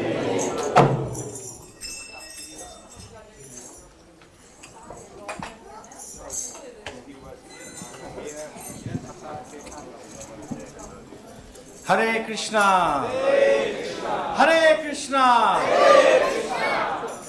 So on behalf of ISKCON, Bhaktivedanta Manor and the School of Bhakti, we'd like to give a warm welcome to everyone who's assembled here for today's evening program, who've been here for the Gaur Aarti. So now we're going to have a special program. We're going to have a nice evening of some transcendental katha, some transcendental Krishna conscious talk, and some wonderful kirtans by a very special guest who's come here. He's one of the leaders of our movement. Please give 3 loud Haribols for His Holiness Karma Kanana Swami Maharaj. Haribol! Haribol! His Holiness Karma Kanana Maharaj ki. So please be seated and maybe make as much space by being forward, because there'll probably be more devotees coming through as well. Thank you. Hare Krishna.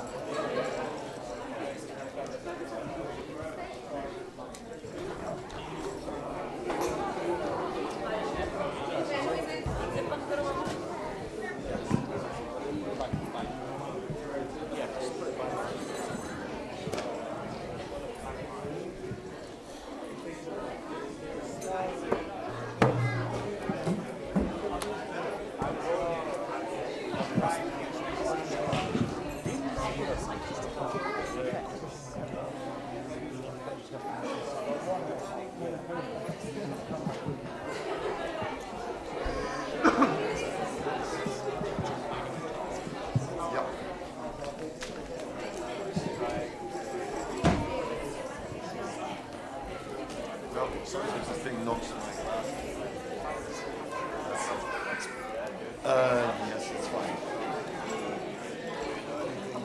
Anyway, whatever way it is.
Jaya Radha Madhava Kunja Bihari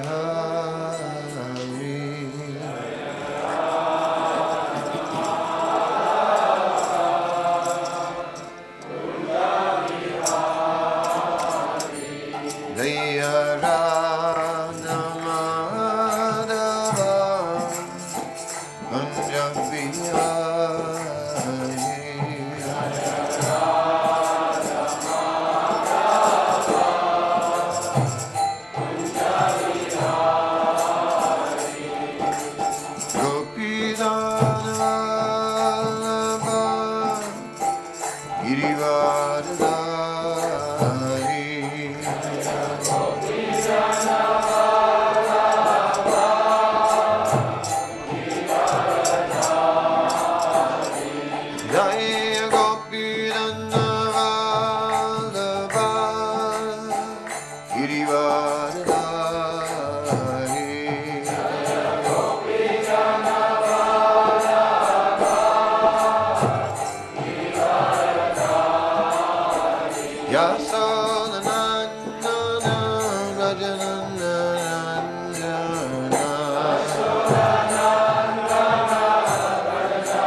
Yashodanandana Rajanandana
Nityananda Shri Advaita Gadadhara Srivasari Gaura Bhaktivedanta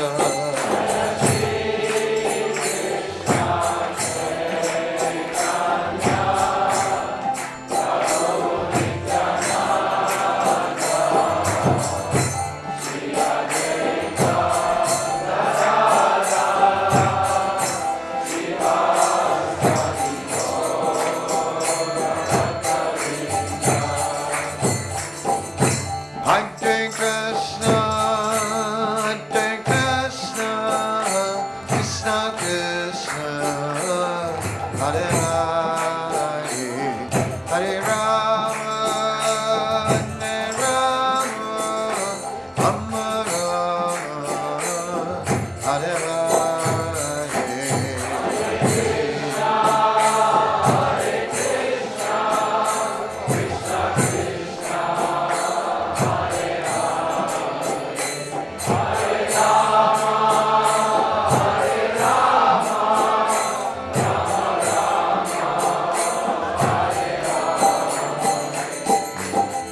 Hare Krishna, Krishna Krishna, Hare Rama, Hare Rama, Rama Hare Hare.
Shri Prabhupada ki jai, Harinam Sankirtan Yajna ki jai, Ananta Koti Vaisnava Vrinda ki jai,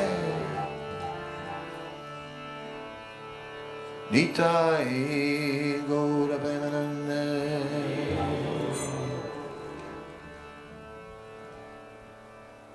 Jai Jai Sri Chaitanya Jaya Nityananda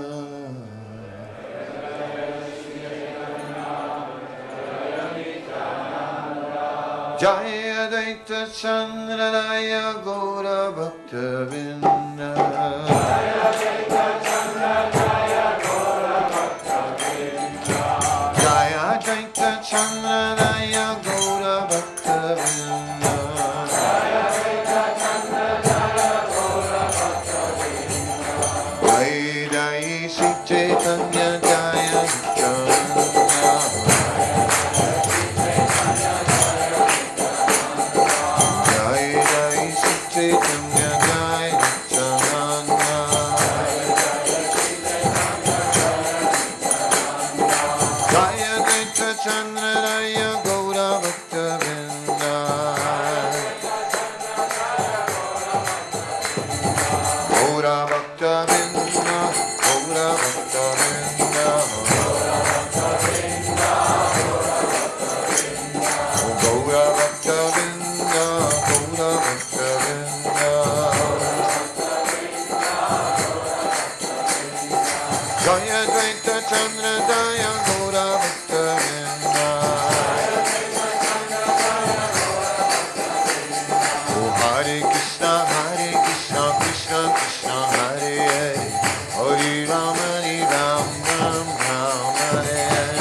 So once, Srila Bhaktisiddhanta Saraswati Thakur was in Assam, so very far to the east of India.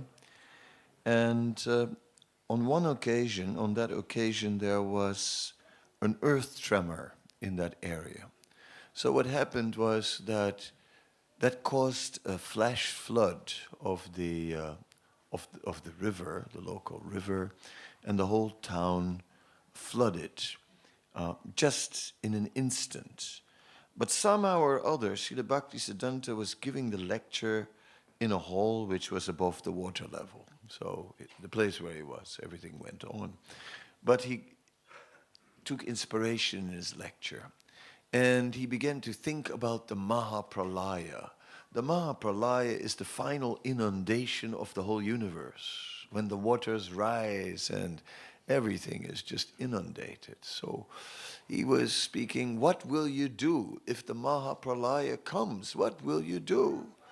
You will grab your valuables, right? You'll grab your valuables and get out of there as quick as possible. You grab the Bhagavad Gita, Srimad Bhagavatam, and Chaitanya Charitamrita.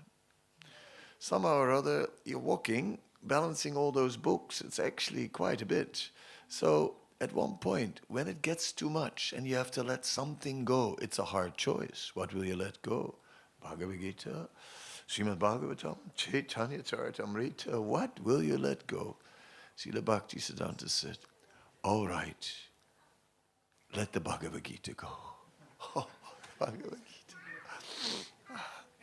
Anyway, Bhagavatam, Chaitanya Charitamrita, keep on going. But, in the end, it's like carrying two babies, It's like quite heavy. So, if you have to let something go after that, all right, let the Bhagavatam go.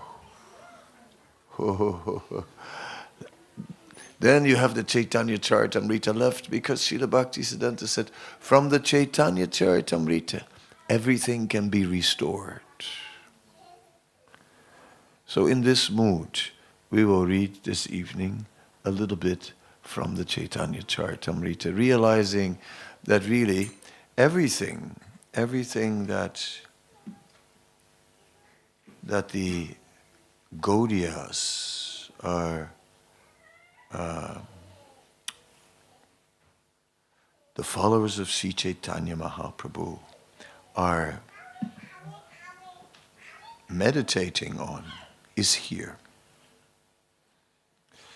So we'll read a little bit from Adi Lila, the beginning of the book, chapter 9, the chapter entitled The Desire Tree of Devotional Service. Let me see, I'll begin somewhere in the middle. So,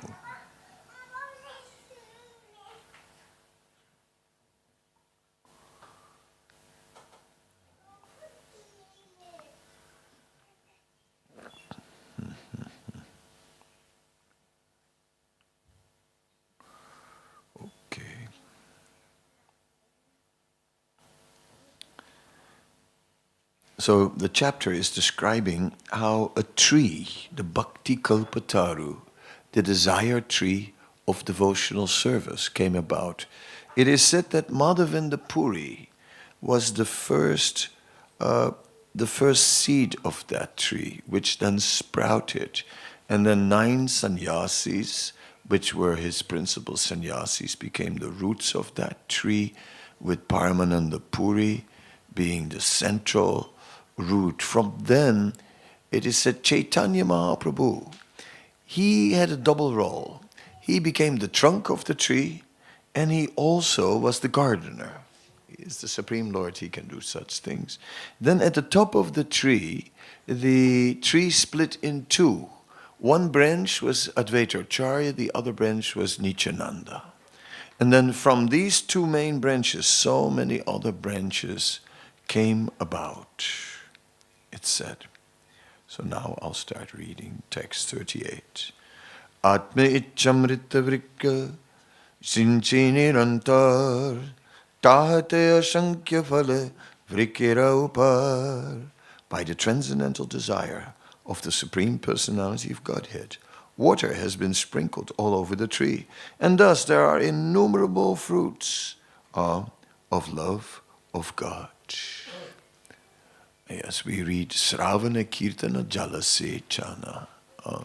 That actually watering means hearing and chanting. Yes, if we want to water the Bhakti Kripa, Sravana Kirtana Jalasechana. So, by the transcendental desire of the Supreme Personality of Godhead, water has been sprinkled all over the tree, and thus there are innumerable fruits of love of Godhead. Ateva Shabafal Deha Jaratare Kaya Hayuk Loke Ajar Amare. Distribute this Krishna conscious movement all over the world.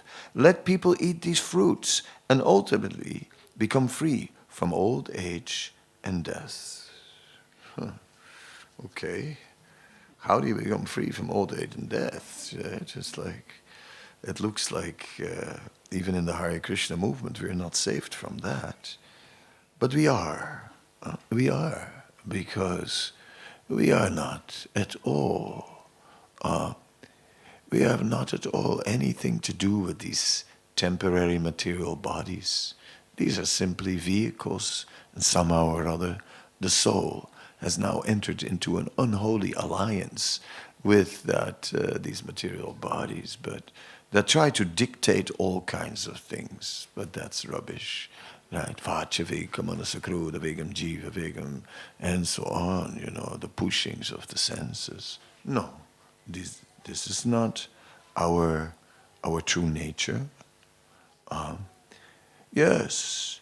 By this movement, when we are taking this transcendental knowledge and eat the fruits of this desire tree, we become free from old age and free from death, in realizing that we are eternal spirit souls.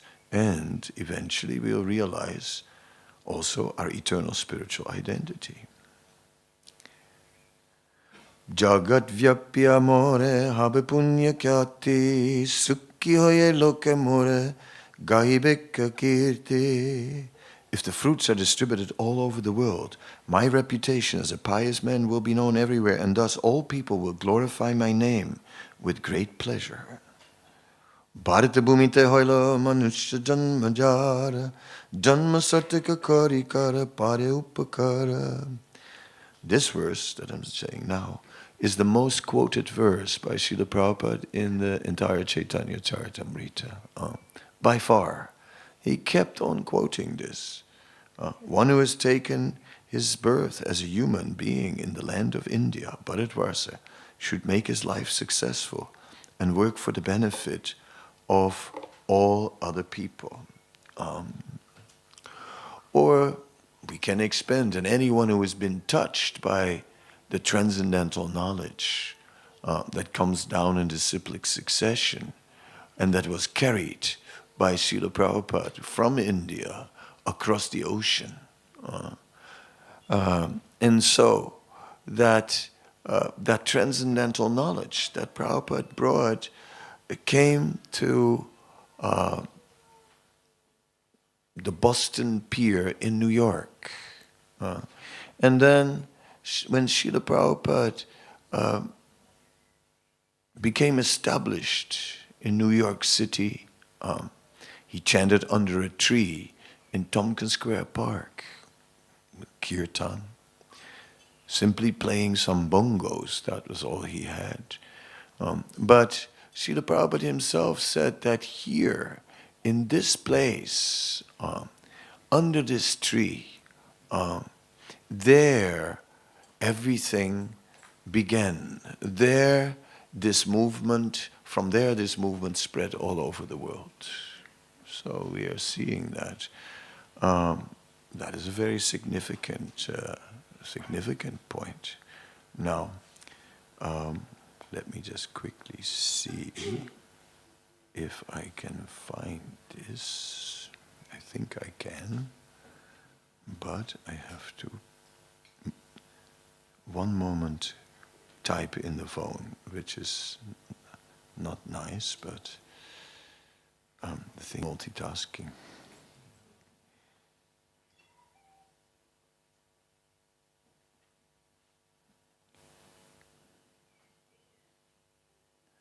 So there's a discussion with Srila Prabhupada, Tamal Krishna Maharaj, and Tamal Krishna Maharaj is mentioning that Giriraj Maharaj had written a special offering, and he reads it to Srila Prabhupada, and I'll read that offering to you now. Giriraj, my dear Lord Krishna, you are known as Yogeshwara, the master of all mystic powers. So it's very easy for you to perform the impossible, as you've done many times in the past. By your merciful glance, you restored life to the boys and cows who had died by drinking the water of the Yamuna River, which was poisoned by Kaliya. And you swallowed the devastating forest fire to protect the inhabitants of Vrindavan. In the Rasa dance, you expended yourself to be simultaneously present by the side of each gopi, and as Guru Dakshin, you recovered the dead son of your teacher. When the hunchback, maidservant of Kamsa, smeared you with sandalwood pulp, you made her straight and beautiful. And as a householder in Dwarka, you expanded yourself into 16,000 Krishnas and simultaneously satisfied all of your 16,000 wives. When Sudama Brahmana offered you chipped rice, you transformed his poor cottage into a beautiful palace suitable for the king of heaven. And to satisfy Mother Devaki, you returned her 6 dead sons from the kingdom of Bali. To appease the Dwarka Brahmana, you also reclaimed his dead sons from Mahavishnu. When Srila Prabhupada said, with $7 under a tree in Tompkins Square Park, you transformed that tree into so many royal palaces. And you expended that $7 into millions of dollars. Just think of the Haveli. And when Srila Prabhupada spoke your message, you turned the Mlechas and Chandalas into your devotees. And when Srila Prabhupada went all by himself to sell his Srimad Bhagavatam volumes, you expended him into 10,000 loving salesmen who are working day and night without asking any salary. And you expended his suitcase of books into 55 million pieces of literature in 23 different languages. And when Hare Krishna land was lost to the demons, you returned it to his divine grace. So from these examples, we can understand that for you, the impossible is not difficult, but rather, you've performed so many impossible feats for your devotees. Therefore, if you desire, please give Srila Prabhupada a new body. Okay, room conversation, October 15, 1977. So, in this way, we can see how the devotees are praying and are depending on Krishna's mercy. And of course, Srila Prabhupada, yes, his body also moved on with old age, but his presence is no less. That is very, very clear to us, because Srila Prabhupada is still the principal source of inspiration in this movement. Right? There are many wonderful Vaishnavas that we meet, but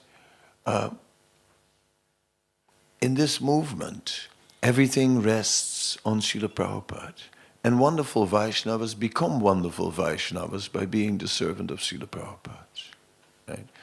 It's not that we have successors and now it's just been turned over to the successors, and and Prabhupada is for the past and the successors are for the present, and for the future there will be other successors. No, Prabhupada's still there. Right? Prabhupada is not only that he was the founder Acharya who gave us the original ideas and the original concepts of how this movement was to be conducted and what was meant to be part of it. Not only that, but Srila Prabhupada's prayer is still with us.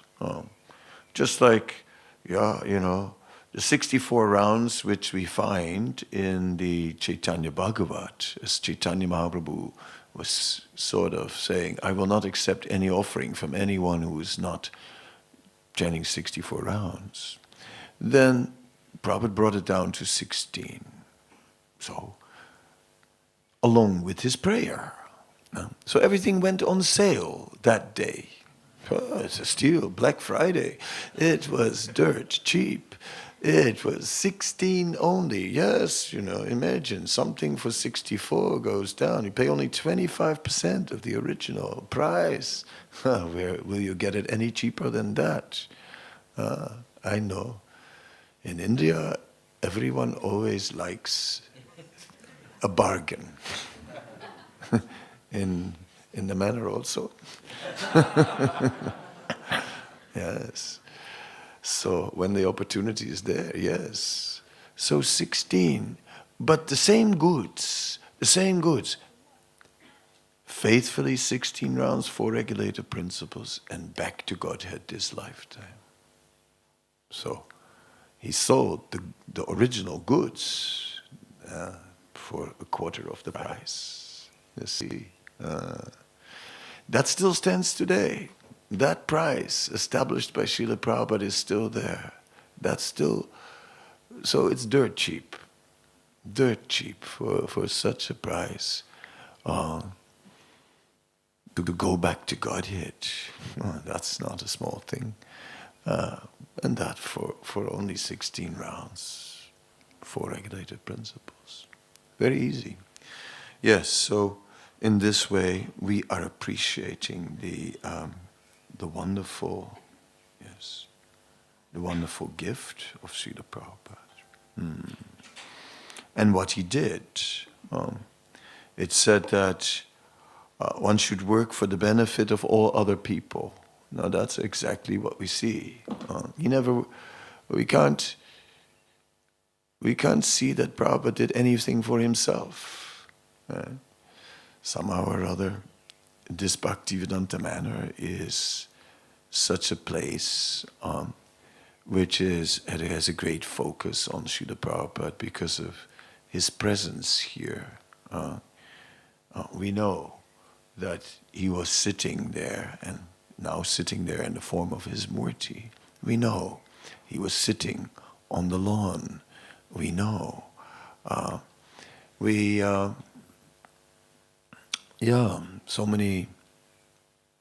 know that Ratha Yatra was on Trafalgar Square. We know that the Rath cart rivals Nelson's column, right? We know, and we still see it every year at Ratha Yatra. It's amazing how that platform there is there by the National Library, and just 3 carts fit on it. I mean, they didn't know that they built it for us. It's like completely clear. And I don't know what they thought when they were building that, so some nice little terrace or something. No, it was perfectly designed, exact size, like the carts just fit. It's not too big, not too small. It's perfect fit, right? Pretty much by the centimeter, I mean, yeah, really, I've been in construction, and so I know these things. Yeah, it's like you couldn't build it any better than that. And there they stand, the 3 chariots, rivaling Nelson's column again and again, outdoing it. Nelson, who was that again? But Ratha Yatra is gaining more and more fame. Yes. So as the devotee becomes inspired to take up the mission of simply distributing the fruits of love of God, to simply work for the benefit of all others. Then the devotee takes up the work of Sri Chaitanya Mahaprabhu. And of course, that requires sacrifice of personal comforts, of personal time. Right? It means instead of staying at home, going out. That's what Prabhupada did. Right? In his old age, he's walking there through Delhi in the hot season. Garam, garam, garam, bahut garam. And he is walking there and he's going from tea stall to tea stall with his Back to Godhead magazine. Got gored by a bull, so much difficulty. But somehow or other, Prabhupada carried on.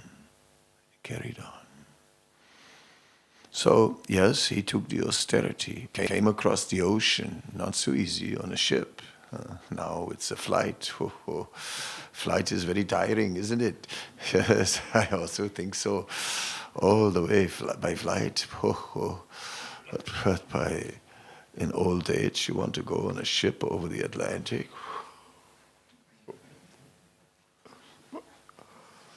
It's not easier said than done. But Prabhupada did all these things.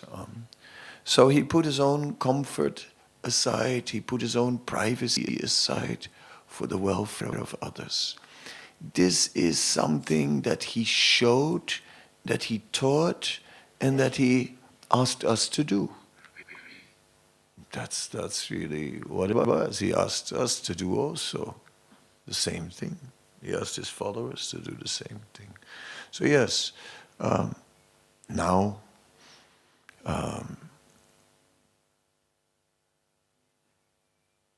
things changed because the Hare Krishna movement became quite a large institution. It's all over. I mean, the Bhaktivedanta Manor, it's like it's always packed. There's so many people here, park your car here, park your car there. I mean, sometimes park your car almost near the gate. I mean, you get your exercise in as well. Gosh, it's just, it's packed. I mean, Jamastami, put a tracker on your family members because you can buy these little trackers now, right? Attach them to anything. So you buy your trackers, give every family member a tracker, and okay, at least you'll get home in time. Otherwise you'll be waiting for hours trying to find everybody. It's just too much. Phew. Packed. So. Yes. And so much to do, and so we can just forget time, forget the world, and just get absorbed in the universe of the Bhaktivedanta Manor. And so many things you can do. You can study School of Bhakti. Now we have a school as well. Before we had only Bhakti. But now, which was also good. No. Just bhakti by itself was good. Absolutely. Because bhakti cannot be spoiled. I mean, wherever there's bhakti, there everything becomes perfect. Definitely. Where is Krishna? Yata Krishna Yogeshwara Tata Sri Vijayo Bhuti Dhruva Itir Mama. So wherever there is Krishna, there will be victory also. Yes, there will be success. So bhakti, which is dedicated to Krishna exclusively, makes everything successful. Now we have a school. Okay, some people, they are not so fond of school.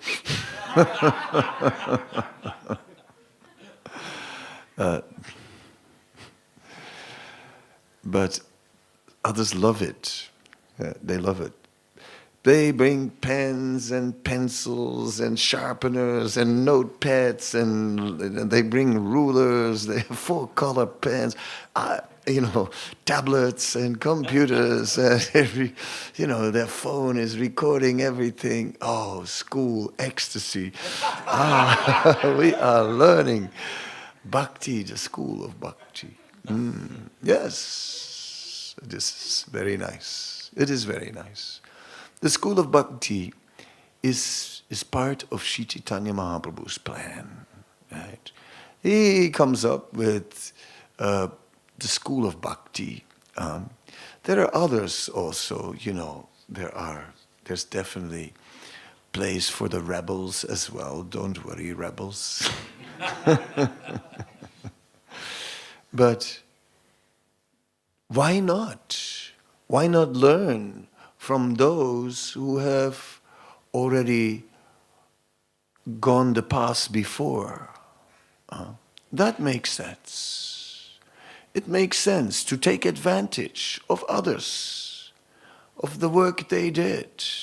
And they mined the scriptures and brought out many jewels and they just are ready to display them to us. Saves a lot of work if you have to find it all yourself. And in fact, most of us mining, ouch, so much work, reading anything other than Facebook, ouch, difficult.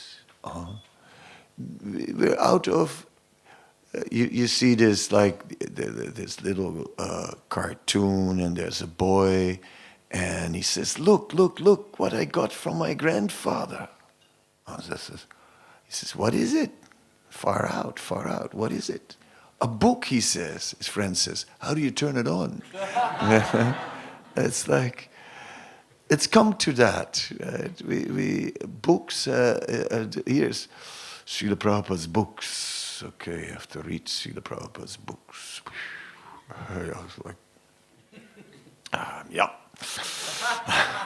I'm gonna read Srila Prabhupada's books, and then it's just one of these things. It's the one thing that never happens. So many things happen, and the books just don't happen. You know what I'm talking about? That's just one of the issues that we're facing. If I often tell people we should take the book and open it at a page and put it on the table so that it invites us to read them. It works, actually. I also do it. And when it's lying open on the table, I actually feel like, okay, let me read something. I'm doing it. But still, to read something is still not the same as to penetrate deeply, as to go deeply into these literatures and to become absorbed, because that's the idea. Today, the last few days, I spent quite some time with Sutapa talking about the Chaitanya Charitamrita, and we're talking the whole afternoon about Chaitanya Charitamrita, and it was quite nice when one particular Swami said that we should not just look at the Bhagavatam and try to do a philosophical analysis of the Bhagavatam, but we should of the Chaitanya Charitamrita, not just do a philosophical analysis, but we should also try and get the spiritual experience. And this is what it's about. It's not just dry study, not just collecting some knowledge, and get a degree. It's about actually ourselves entering into a different level of experience. That is where these books are taking us. Therefore, this school of Bhakti is... I was actually, when it came to school, Oh, I have some memories. In my days, you had to write with a pen and an ink pot, right? You had to dip the thing into the ink pot, and that was difficult. If you dipped it too deep, right? Oh my God, then you had an ink blot on your paper. That's the one thing. Sure enough, so you had to be very careful that you didn't dip it too deep. If you didn't dip it deep enough, then some of the letters wouldn't get like full ink. That was another misery. Then, oh my God. Then you press down the pen and it has 2 points and they open up a little and some ink flows on. If you press too hard, another ink blot. Oh my God. Or the point of the pen breaks, right? The tip of the pen breaks off. Oh my God. Other disasters is you knock over the whole ink pot. Next thing is the ink. It goes everywhere except on the paper. On your clothes, in your hair, all over. Oh God, I went through it all. Each of these things I describe. So, the school was an intense experience for me. And I was indeed one of those rebels, right? Who put the rubber on the heater. That was always good. There were many nice things like that you could do in school. Anyway, so although I wasn't fond on school, when it's transcendental, it's all auspicious. When we are studying Srila Prabhupada's books, it's just blessing all the way. Every moment is just taking us forward. This is what we're supposed to do. Sravanam, Kirtanam, Smaranam. These three, the first three aspects of the ninefold process of devotional service are known as the Bhagavad Vidhi. It is said that the followers of Sri Chaitanya Mahaprabhu are particularly putting the focus there on the Bhagavad Vidhi, on Sravanam, Kirtanam, Smaranam, on hearing, chanting and remembering. This is our main thing. Without hearing, if we're only doing Kirtanam, then only chanting, then it's difficult to maintain it. And difficult to maintain the required purity. Because the mind is the mind, and the senses are the senses, and even ecstatic kirtan, but if there's no framework of what are we doing. When we read the books, we understand what are we doing with our life. What are we living for and how to do it. That's very important. If Krishna consciousness becomes an addendum, something we add, an add-on to everyday life, everything stays the same, but the coffee becomes decaf, right? Alrighty, coffee decaf, yep, there you go. What else?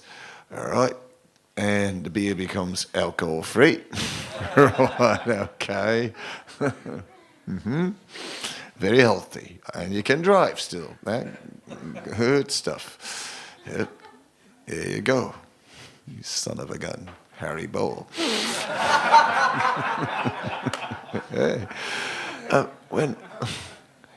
When life is like this, then Krishna consciousness becomes a little bit meager. I was invited once, and it's like there was indeed. They asked me what they served. The first prep, it was rice with a sauce and some things in there, and it was goulash. And I go, okay. And then they asked, what do you want to drink, wine or beer? I go, wine or beer? okay. And then they asked me about, and then I asked them, what's those things in the sauce there? Those chunks. No, that's fine, Maharaj. That's okay. It's vegan. It's okay. It's bona fide. It's soya. Okay, I go, okay. Sort of had a close-up look at it and go, like, and sort of ate the rice around it. As they served me the wine or beer, I said, I never drink with meals, So anyway, after the rice, then, at one point came the decaf, and the whole meal was like that. And I go, at the end, it doesn't feel, I don't know, it doesn't feel really like prasadam, I mean, if someone offers me a vegetarian hot dog, I don't know. I really don't know. I mean, I believe you that it's vegetarian. I believe it, but I just don't know. The vegetarian is like, I guess it's okay. Would you like one? No, it's okay. It's okay. I'm fine. I know in Singapore there's a restaurant where they make vegetarian chickens, and there's bone and there is skin also with little bumps on it, but it's all vegetarian. You can try. Singapore, you can Google it. Next time when you're over there, try a Sari Ravi Jaja.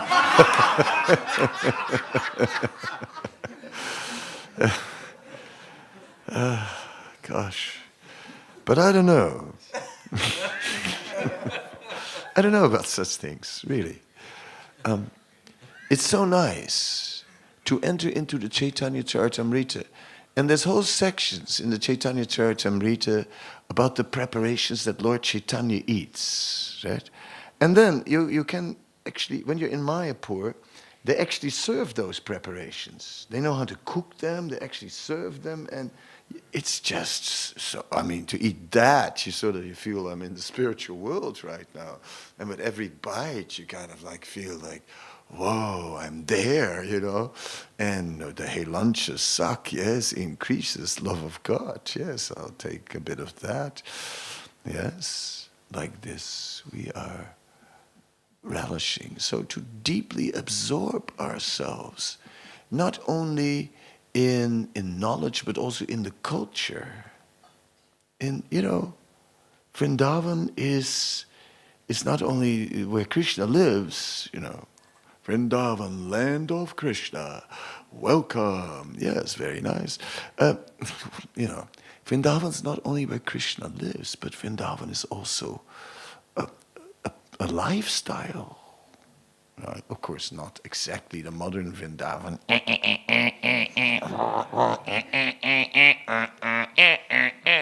Not like that Vrindavan, but I'm talking the traditional Vrindavan is also giving us a lifestyle. And it's actually nice. It's actually, I lived there in times when it was still quite traditional. When we would take our water from one well for bathing, from another well for drinking, and pull up the buckets by rope, etc. And not just once, no, for years I did this, and sort of nice and purifying. Had some adventures also. Once dropped my bucket in the well. Expensive bucket also. Stainless steel wala. Yeah, so I go like... And I'm from the Netherlands, In the Netherlands, we are boat people, So therefore I know that rope floats. So I was thinking, the rope is still floating. And there are these brackets in the wall of the well, in case you have to go. So I went down into the well. It was full moon night. It was okay, it was light. But as I was going deeper into the well, it was getting darker and darker. So I had to get a little scared. But anyway, it's like I can't come back without a bucket now. I went to the bottom, came to the bottom, and suddenly a lot of noise. There were pigeons sleeping on the steps, Oh, I almost fell in the water. But I made it, got the rope, pulled out the bucket, and returned victorious. And 3 days later, this 3 feet lizard came out of that well. I go, oh dear. All right. Don't go into dark wells. All right. I'm speaking about how Srila Prabhupada took this Chaitanya Charitamrita. When Srila Prabhupada was on board of the Jaladuta, Srila Prabhupada said this Chaitanya Charitamrita was his only solace. Right? It was the book that he was reading.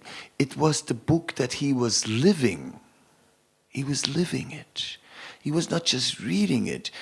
His whole life, he adjusted to it. He completely took it.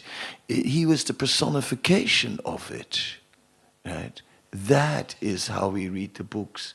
Read the book, live the book, and just...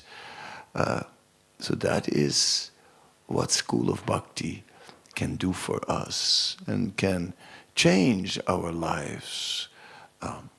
And just, yes, where we become really servants, where we just put our own agenda aside and take the agenda of the Acharyas, take the agenda of the Chaitanya Charitamrita, take the words of Krishnadas Kaviraj Goswami and live them.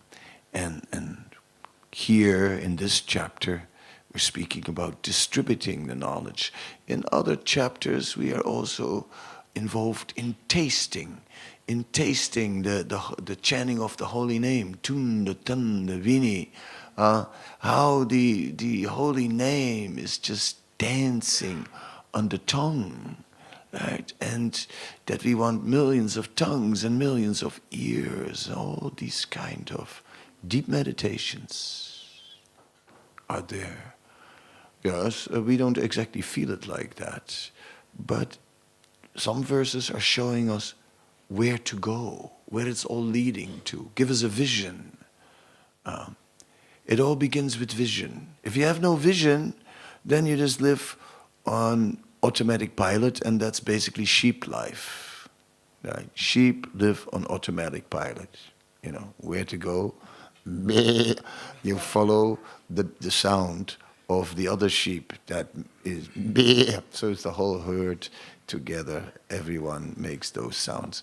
I will not do it tonight because this is a temple, but I have once in a hall asked the audience to all say "be" together, and I was shocked how much it sounded like a herd of sheep.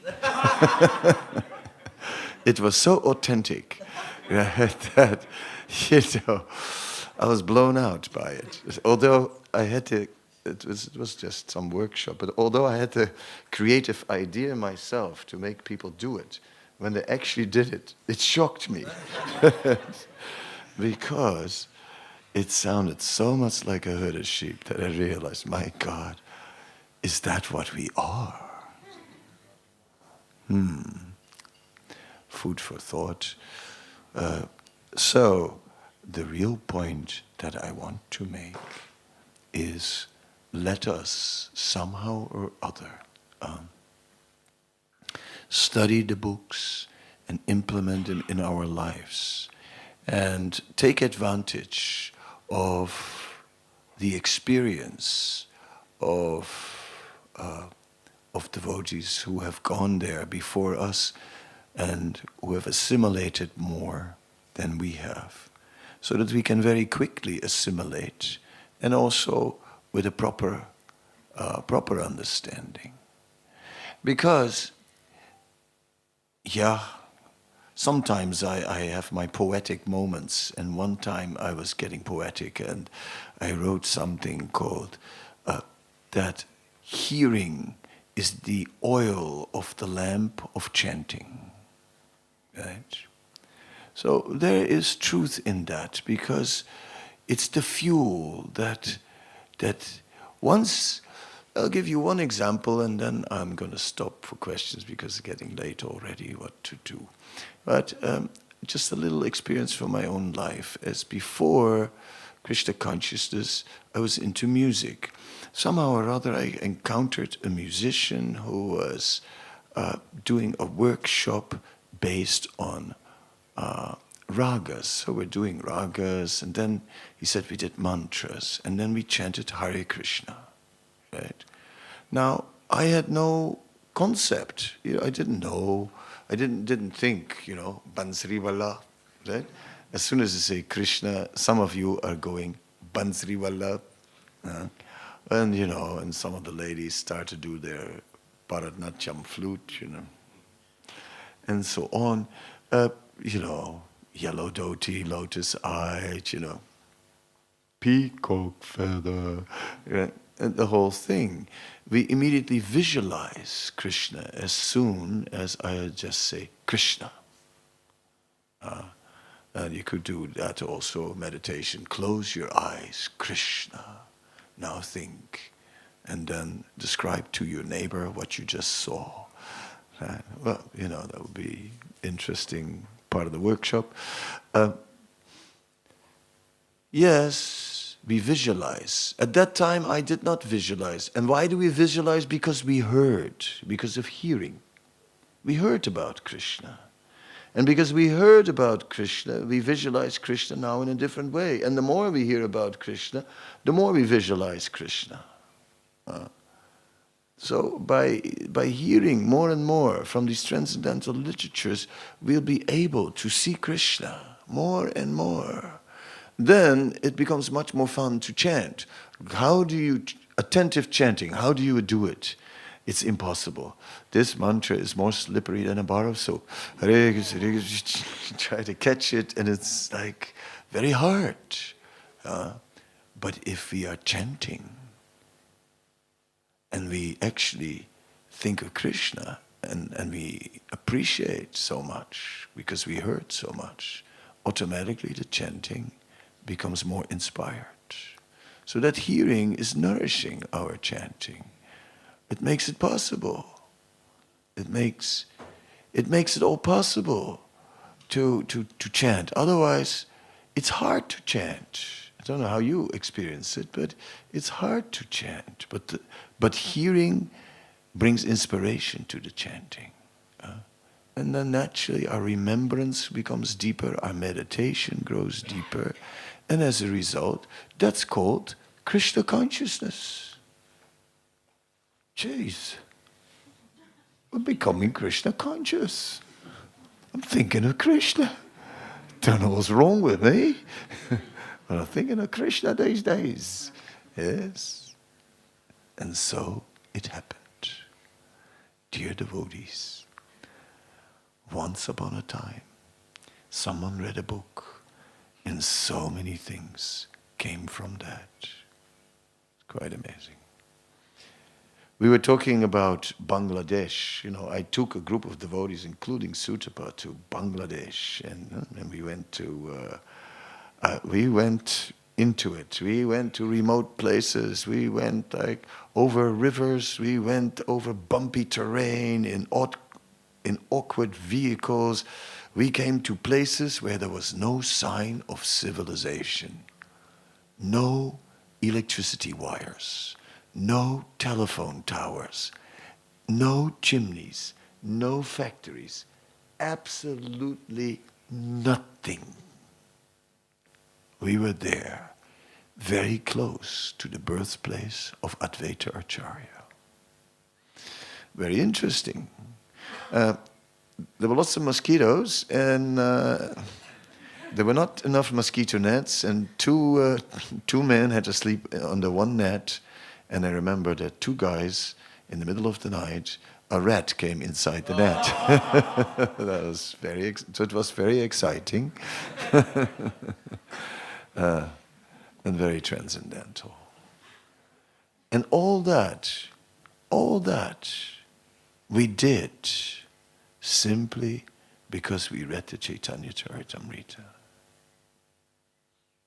And because we read it, then we just wanted to go to Bangladesh. Who else wants to go to Bangladesh? I mean, people think Thailand, beaches, or, Hawaii. You think of many destinations that would be on top of your list, right? But Bangladesh, would it be on the top? Not for everyone. Few people would choose Bangladesh, right? But after you read the Chaitanya Charitamrita, you might have a desire to go and see the birthplace of Advaita Acharya, of Rupa Sanatan, of Jagannath Mishra, Sachimata. Yes, you may want to see, right? All those places. And you can. Why not? Sutapa will take you there.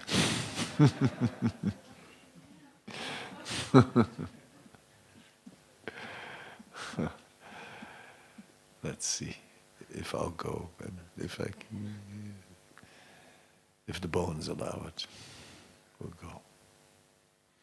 So any questions, any comments? Because of time constraint, what can I do? You always have a question. Hold on, let me first see if someone else has a question. Okay, not all at once, Don't be shy. I am very friendly, actually. So I usually give nice answers, not aggressive. So it's okay, you can ask. Even if you think you know something, you can ask that. Or make a comment. So, okay, yes. Hare Krishna Maharaj. Thank you for the wonderful class. I wanted to ask your point about reading about Krishna, hearing about Krishna, and therefore visualizing Krishna. I wanted to ask how to do that in the right way, because one may visualize Krishna in the wrong way and start to imagine what Krishna may look like or may do, and may not be at that level spiritually, in order to have a correct or accurate representation of Krishna. Yeah, well, what are we going to do? Say we are reading Prabhupada's Krishna book, right? And it's described how Krishna is going with his cowherd boyfriends to the Yamuna. Someone's playing with the window and so much cold air, and I had a stiff neck. It's just getting better. It's like getting scared. Thank you. That was a good sound. I'm sorry. Anyway, so so we're describing how Krishna sits there with his cowherd boyfriends, and he's described as being young, a young boy when he's with his cowherd boyfriends, so we're imagining there, right? As we're hearing, what can we do? We get a concept of an idea. We can't help ourselves to have an idea. Visualizing is not like okay, and now I'm going to sit here, let me visualize, No, as soon as you say young boy, you start seeing a young boy. That's the way the mind works. As soon as you say silver soft sand, you start to see silver soft sand. River Yamuna, okay, boom, I'm seeing the river Yamuna. Maybe in my mind it's blue, in reality it's a little darker. That's okay, it's all right. It begins with that. And maybe in the beginning, yes, our meditation is not pure, in that we actually see Krishna in our meditation. In the Chaitanya Charitamrita, a book of Prabodhananda Saraswati, who was the uncle of Gopal Bhatta and also his spiritual master, he writes that in the stage of bhava, the Lord appears in our meditation. Now that's a very significant statement. Before that, it is imaginary. And what are we going to do? We're not in bhava. So now I should be bona fide and not think of anything. So, and then Krishna and the cowherd boys were walking on the banks. If you want to, I'm not seeing anything. I was like, not allowed, because this is not bona fide. I was like, and I walk in the bank of Yamuna. Okay, Yamuna. That's like, Yamuna is just, it's only the word, Yamuna. It's not possible, isn't it? So in this way, we're going to initially have some imaginary images of Krishna. And that will gradually grow into seeing Krishna as he really is. Now, there is something that is not recommended, and that we go then completely, and now I'm reading about Krishna, and now I'm going to imagine myself, I'm there. Plop! See, with glasses and everything, I'm sitting suddenly in the middle on the banks of Yamuna, and there I am with Krishna. It's like, yeah, I'm also stealing some lunch packages, and so on. And but then after this cowherd boy Leela, I'm going to have a little bit of rasa dance. I was going to join in the rasa dance as well. Hey, it's like, why not? It gets complicated, right? So one must be careful to not like imagine oneself in all kinds of pastimes, all kinds of exchanges. That's not recommended. But that when we hear about Krishna, that we naturally imagine something, that's the way the mind works. That has to be, just like that. And we see so many deities of Krishna, and they all look different. We have different colors. We have white Krishnas, black Krishnas, blue Krishnas, right?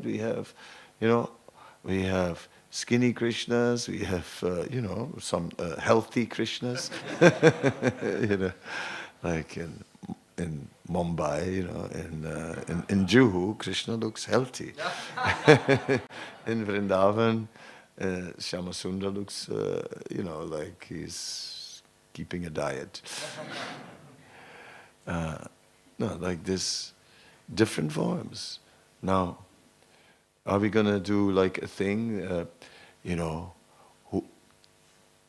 who is the real Krishna? May the real Krishna, and we have different deities somewhere now, may the real Krishna stand up. They all look different. So who is the real one? No, we find the real Krishna in these deities, It's just we worship a particular deity and we'll find the real Krishna there. Yeah? So in deity worship, the form is being carved. I had some involvement in managing the carving of the Astasakis in Mayapur. That is to say, with 4 of them. And they sent me, I had to buy marble in Rajasthan, and then they said, they're also carving the deities there, you just go and check. So I went to check. I come in the workshop, and the carver is working on the face. He said, is it okay like that, or shall I take a little bit off? I was like, it's like, because once it's off, you can't put it back on, right? That's the problem. And he said, I couldn't imagine it, I had to see it, right? I can see it. Yeah, take a little bit off. No, that's too much. Put it back. It's not possible, right? So I was like frozen. I was really scared. So if you look, that 4 of the gopis, the faces are a little bit more round than the other ones. It's my fault. I'm sorry. I just got mental. I got totally mental. It's just too much. I stood there and it's like, I don't know.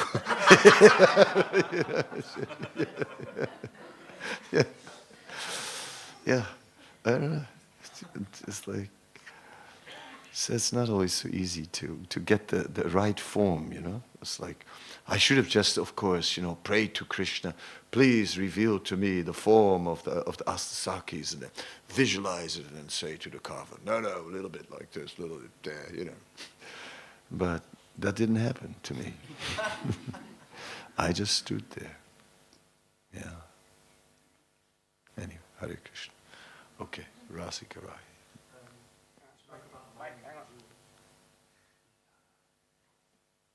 About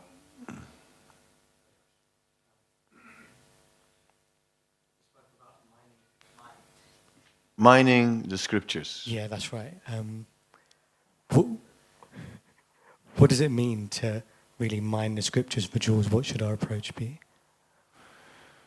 Yeah, what does it mean? It's like it means to seriously study these scriptures and to try to really understand what is there. And if we do so with the help of those who are expert at the scriptures, we'll get more. But also, as we are reading ourselves, we naturally read things that touch us. It's not just dry, we're not just reading about the components of the washing machine, You get to the instruction manual of the washing machine, and it's like, oh God, I can't read this.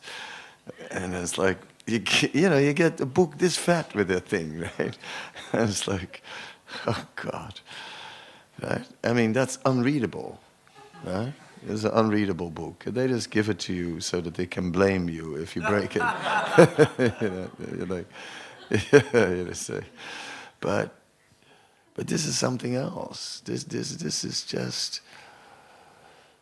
This is full of wonderful sentiments, wonderful experiences, and such deep and noble knowledge that it just inspires. So these are jewels, yes, jewels of truth, deep, wonderful truth. Yeah, this is what we're talking about. Go find these truths, yes. Go in there, discover them. Like the deep wisdom for life, which tells us what is actually valuable in life, that you can get from the Chaitanya Charitamrita. These are the jewels that we should mine from the scriptures. Wow.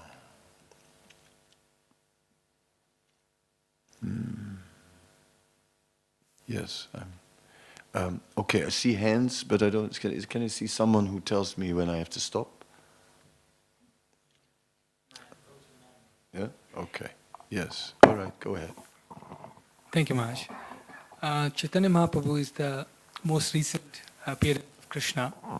And how come, by Krishna's arrangement, that for political situation in Bangladesh is that it's not very glorified, or it's not very, it's in a Muslim country, it's not, even being if it was an Indian place, it is not glorified by the political or the masses as such. How come Krishna himself appeared and it became so insignificant place, even though it's the most important place? Chaitanya Mahaprabhu appeared in West Bengal, not in Bangladesh.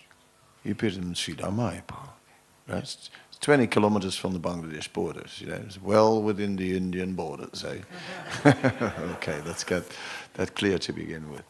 But of course, at that time, the partition of India, 1947, cut Bengal in half. Right? Basically cut it in half. And the eastern part just, became East Pakistan and later Bangladesh and all that.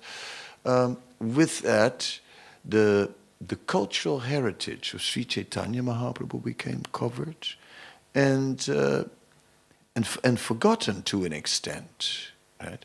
But when we read the books, of course, we appreciated that Rupa and Sanatan were born in Bangladesh.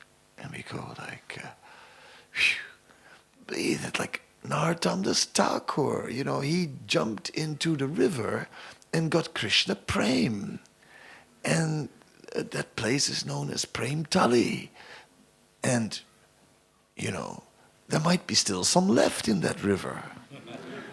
At least we went looking for it. We thought we'd go there. We went by boat and we jumped in just hoping to find a drop. Like this, there is, Yet the birthplace of Advaita Acharya is not just anybody. Sachimata's ancestral home is there. Right? Vasudev Datta is such a great, compassionate Vaishnava. He came from there. So if you look at it, there's a whole list of personalities. So after reading all that, we thought, okay, let's go check it out. And we found that there was more than we thought there would be. At least in my expectations. Right? I mean, you can speak for yourself, but I was happily surprised to see that there actually was quite a bit. There was a lot of substance, actually. And it was, and you know something about Bangladesh? It was clean. You know something else about Bangladesh? But the trains, people just quietly stepped in the train. Nobody pushed. It was amazing. In some ways, anyway, I don't say that. In some ways, it was even better than India. It was actually quite nice. Okay, we did have Harinam with security, some guys with serious guns, so there is another side to it. But we did some preaching also. We came with we got a bunch of vans. We came to Sylhet. We stopped just in the city. Some devotees were there. They stopped us. Someone told me to write down the window. They gave me a big bouquet with flowers. And next moment, 50 motorcycles came with 2 men on it. And the man on the back stood up. And then we drove slowly to the bazaar. 50 motorcycles, 3 vans behind it. And loudly they called out, Gauranga, Nityananda, Gauranga, Nityananda. And we went through the Muslim bazaar like that. So it was nice. There were many amazing things, amazing devotees. So many. So eager, so enthusiastic, so hospitable, incredible, incredible. It was an experience that we'll never forget. So, you have to book now. Make sure you check it out and discover the wealth of Bangladesh, and see how rich that country really is. Dekha hobe, to khub bhalo hobe, apne to jeta hobe. Yes. Please go. Yes.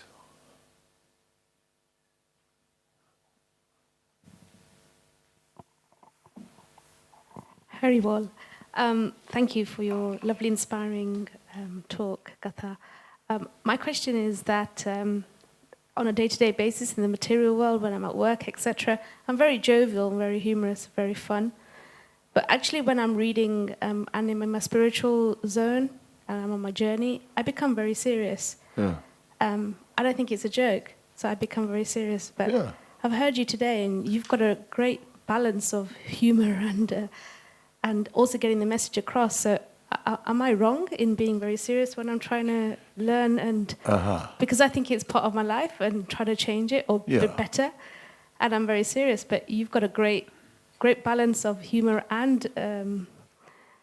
the message as well. So please help us. Krishna does both, right? Krishna also has a sense of humor.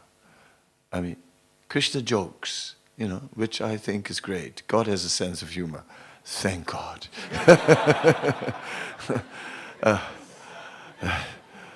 That helps, Praise the Lord. But yes, I spent the whole afternoon, 4 hours today with Sutapa talking about Chaitanya Charitamrita, and it was very serious. We didn't crack any jokes. I mean, we were seriously discussing, because there, as you say, there's a time to be serious and there's a time for humor as well, and that's fine, And it's not that Now we're speaking about these books. Now it's serious. Now we're going to the temple. Now it's serious. And at home I can crack jokes, or at work, but in the temple I put on my serious face because it's a temple. And everyone in the temple has to look terribly serious. Hare Krishna Prabhu, Vanchakalpas.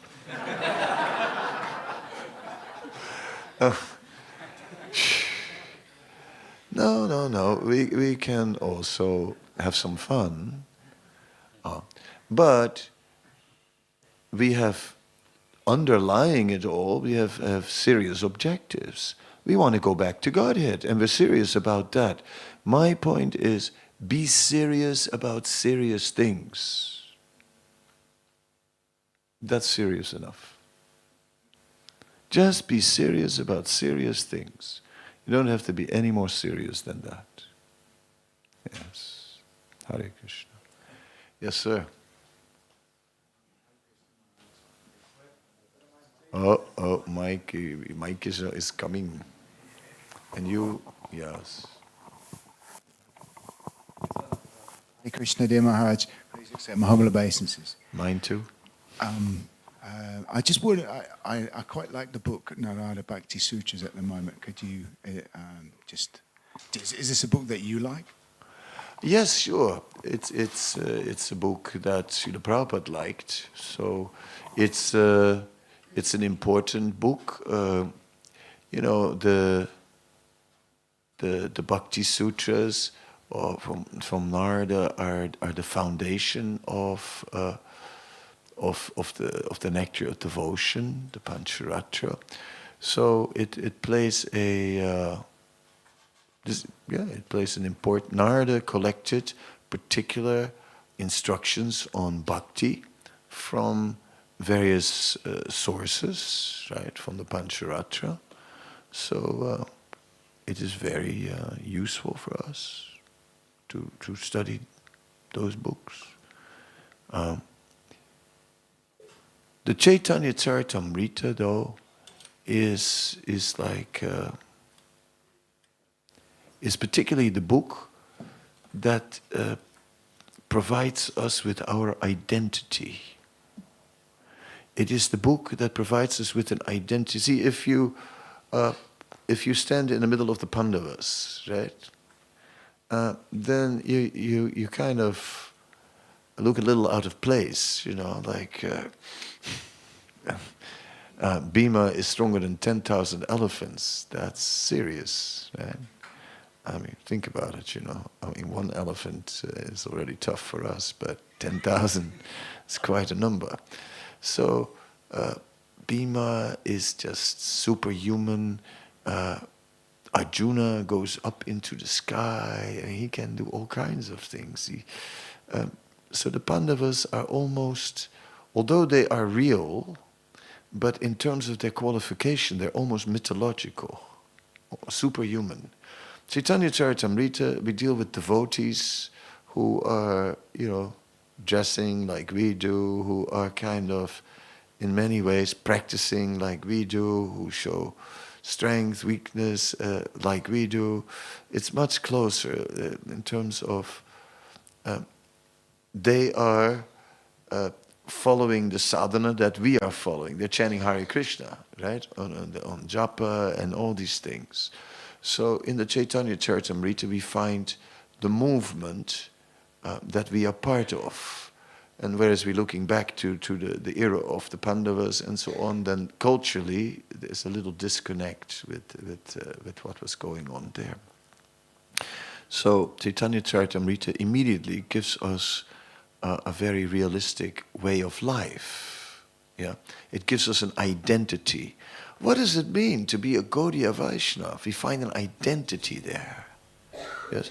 And we find a temporary identity in this world as a sadhaka, as a practitioner, and we also find our eternal identity there by following the process that is there, who we actually really are. So that the CC provides us with our identity. So it's a very central book in our movement, and therefore Narada Bhakti Sutra, of course, is very inspiring. We read it.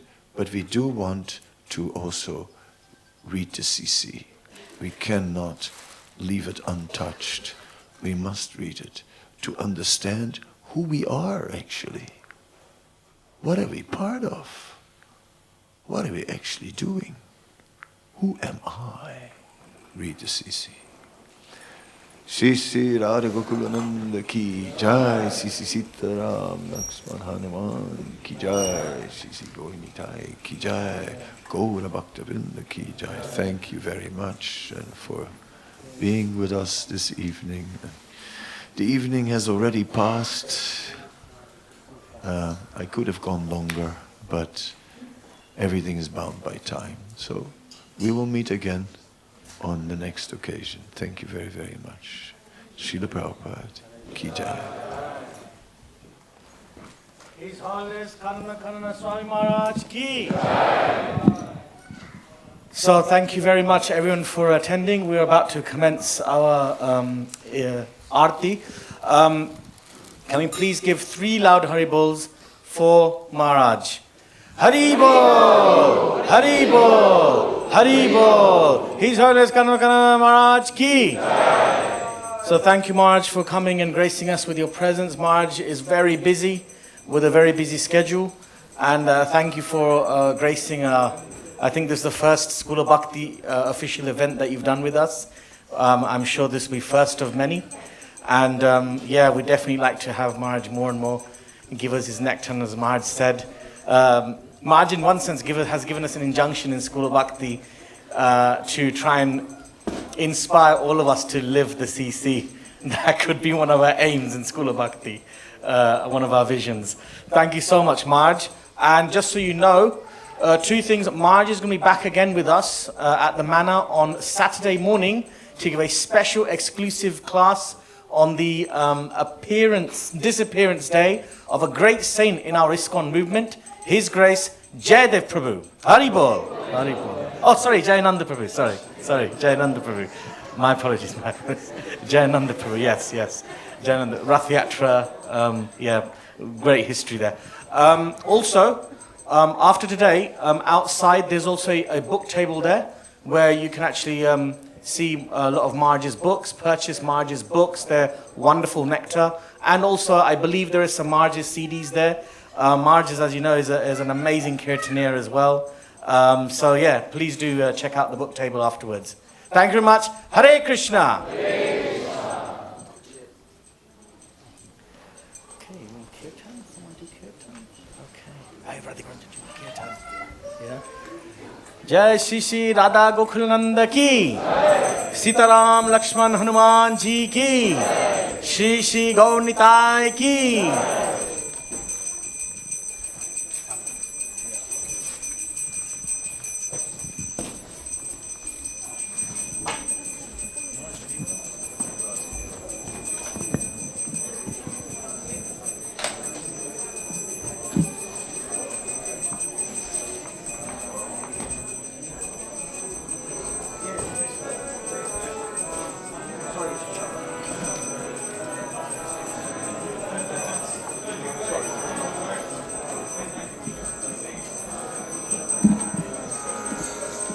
Namo Vishnu Padaya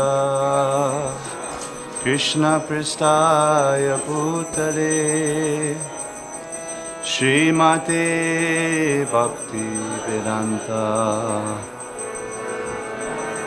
Swami Niti Namine Namaste Saraswati Deve Gauravani Pracharine Nirvishesha Shunyavadi Pastityadeshitarine Shri Krishna Chaitanya Prabhu Nityananda Shri Advaita Gadadhara Shri Vasadi Gaur Bhaktivinoda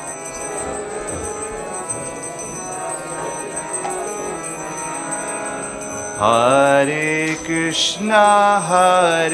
Krishna, Krishna Krishna, Hare Hare,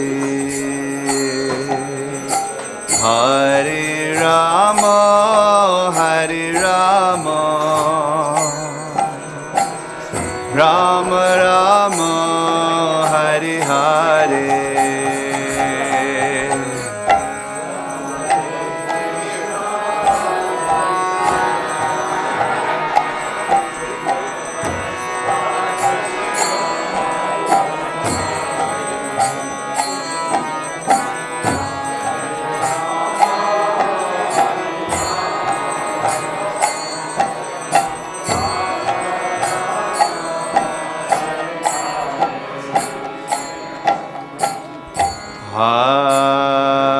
Hare Krishna,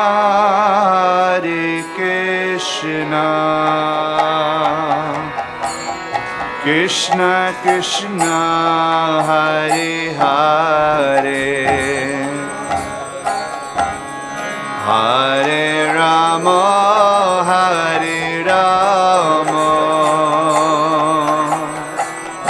Rama Rama, Hare Hare.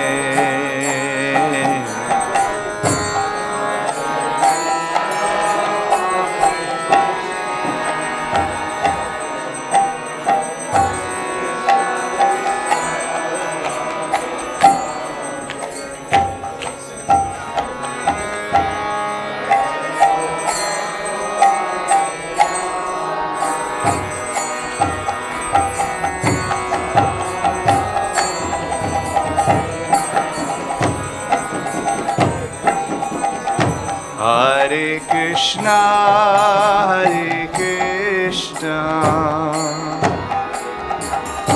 Krishna Krishna, Hare Hare, Hare Rama,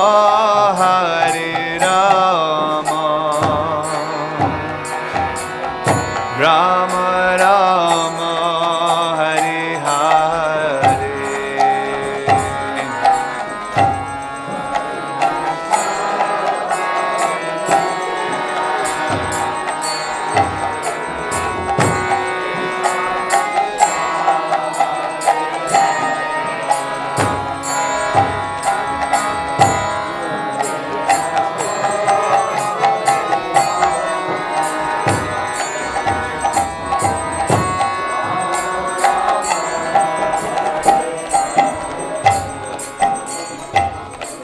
Hare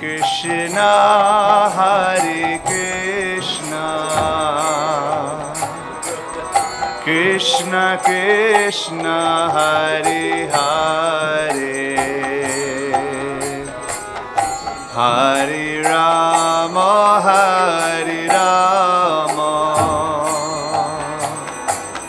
Rama Rama, Hare Hare.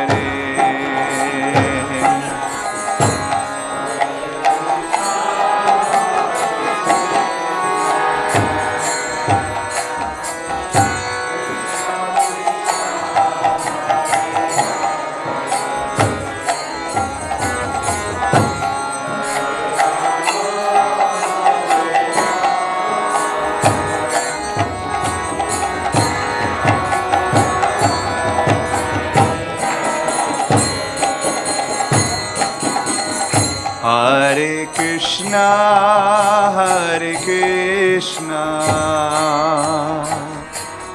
Krishna Krishna, Hare Hare, Hare Rama,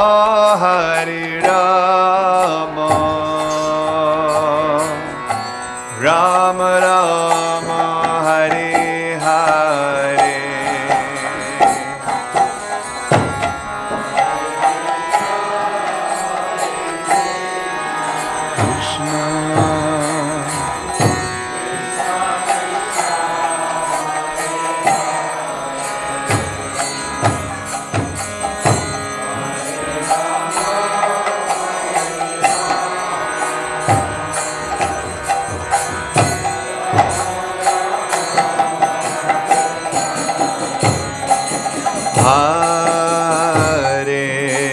Krishna, Hare Krishna,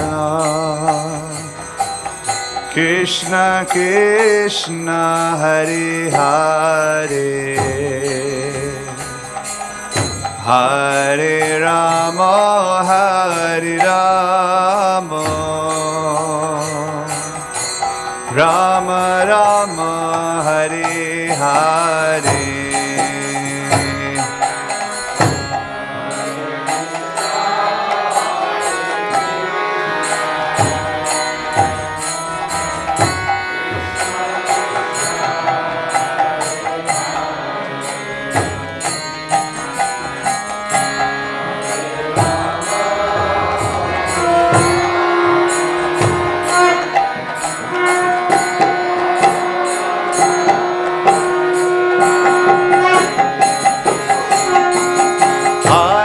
Krishna, Hare Krishna, Krishna Krishna, Hare Hare,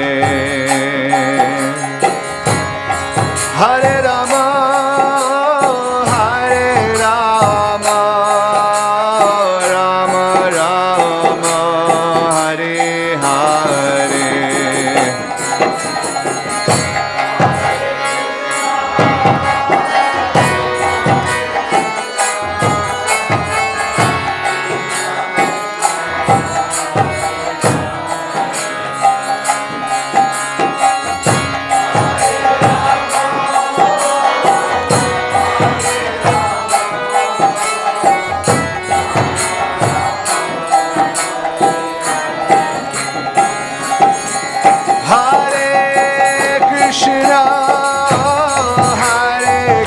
Krishna, Krishna Krishna, Hare Hare, Hare Rama, Hare Rama, Rama Rama, Hare Hare.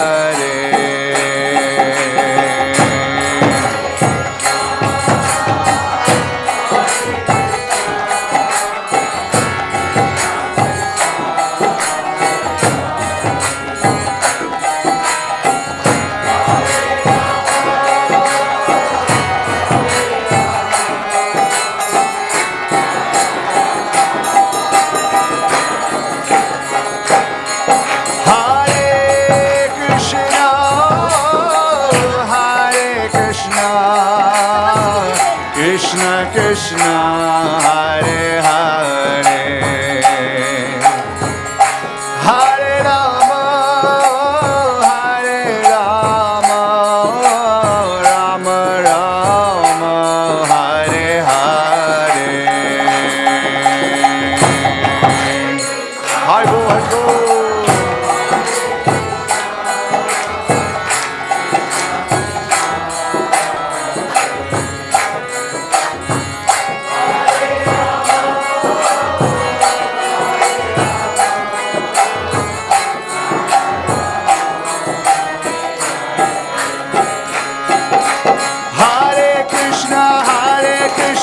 Krishna Krishna, Hare Hare, Hare Rama, Hare Rama, Rama Rama, Hare Hare.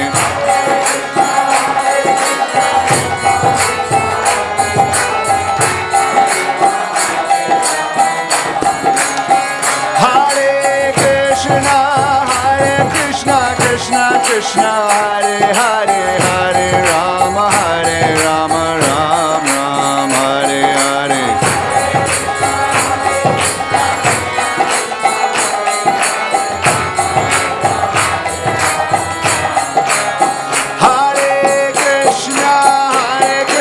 Krishna Krishna, Hare Hare, Hare Rama, Hare Rama, Ram Ram, Hare Hare.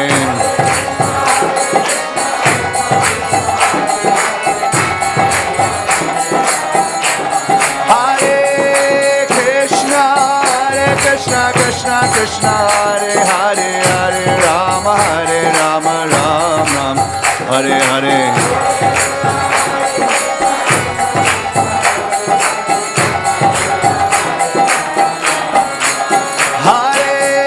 Krishna Krishna Hare Hare Hare Rama Rama Rama Hare Hare Hare Bo Hare Bo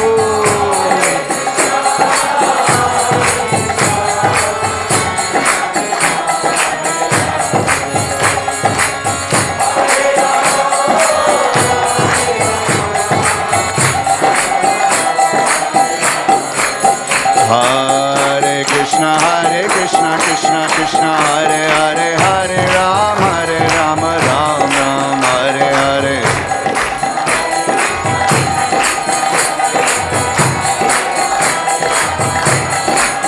Hare Krishna Krishna Krishna Hare Hare Hare Ram Ram Ram Hare Hare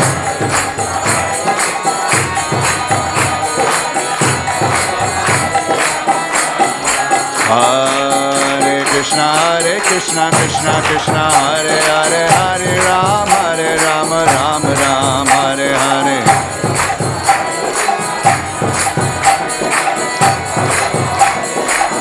Jaya Radha Gokulananda Radha Gokulananda Shri Radhe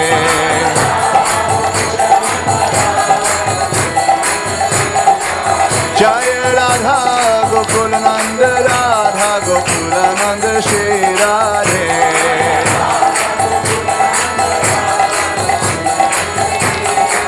Jaya Sita Ram Lakshman Hanuman Jaya Sita Ram Lakshman Hanuman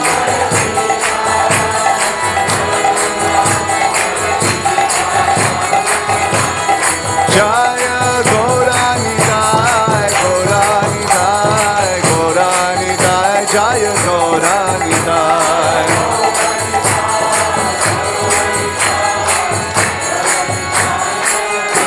Jaya Jaya Prabhupada Prabhupada Prabhupada Srila Prabhupada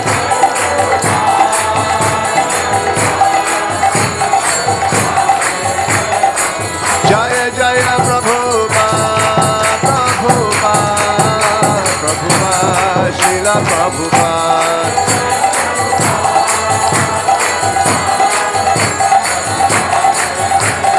Nitai Gaura Hari Bol Hari Bol Hari Bol Gaura Hari Bol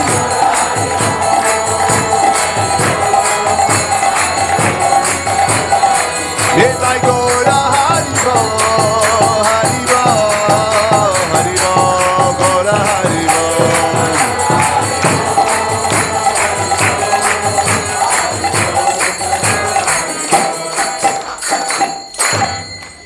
Jayam Vishnupad Paramahamsa Paribrajakacharis Tuttara Sata Shri Srimad Divine Grace Shila A.C. Bhaktivedanta Swami Maharaj Shila Prabhupada Ki Jai Ananta Koti Vaishnava Vrinda Ki Jai Namacharya Shila Haridas Thakur Ki Jai Prem Se Koho Shri Krishna Chaitanya Prabhu Nityananda Shri Dvaita Gadadhar Shiva Shri Gaur Bhakta Vrinda Ki Jai Shri Shri Radha Krishna Gopa Gopinath Shama Kund Radha Kund Giri Govardhan Ki Jai Shri Vrindavan Dham Ki Jai Shri Navadvip Mayapur Dham Ki Jai Ganga Mai Ki Jai Yamuna Mai Ki Jai Bhakti Devi Ki Jai Tulasi Devi Ki Jai Hari Nam Sankirtan Ki Jai Samaveta Bhakta Vrinda Ki Jai Gaur Premanande Hari Hari Bol.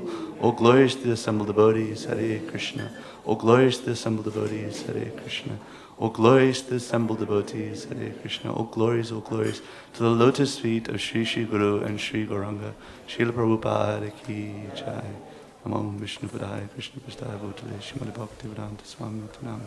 Namaste Saraswati Devi Gauravani Pracharane Nirvishesha Shunyavadi Prasthatati Sadhani.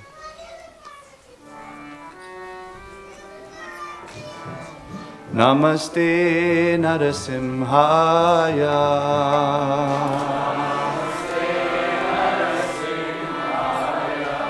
Praladhaladhadayane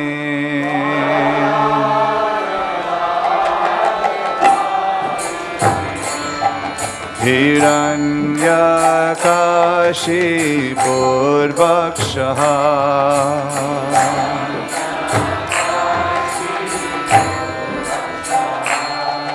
Shilatam Kanakalaye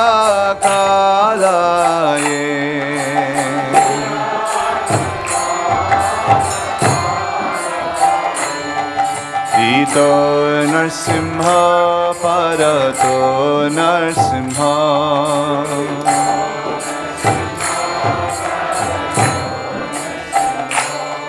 Yato Yato Yamitato Narsimha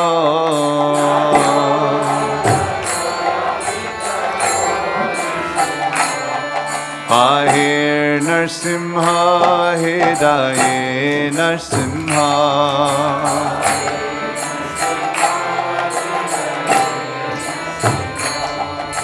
Narsimha Madim Sharanam Prapadim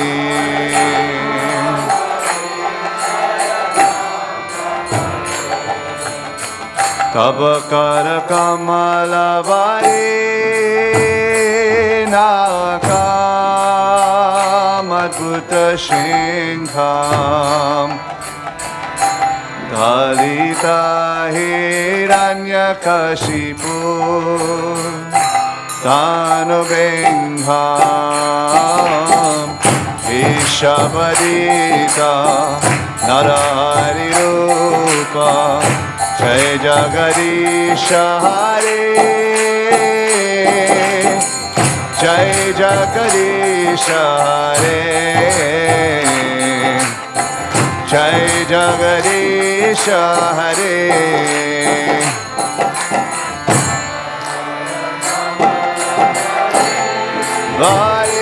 Varenaka Madhuta Shingha Alita Hiranyakashipu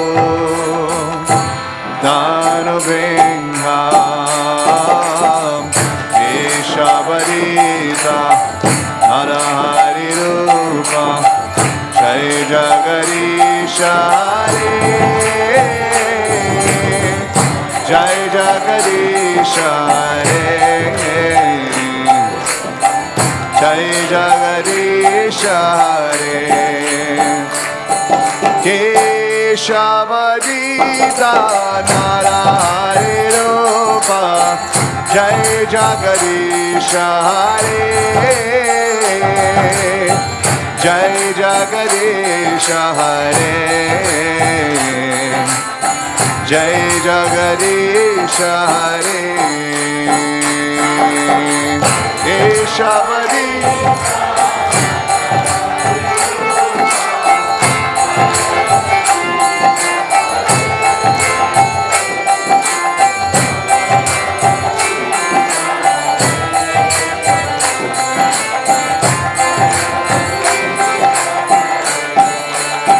Jaya Jagadish, Jaya Jagadish, Jaya Jagadish Hare.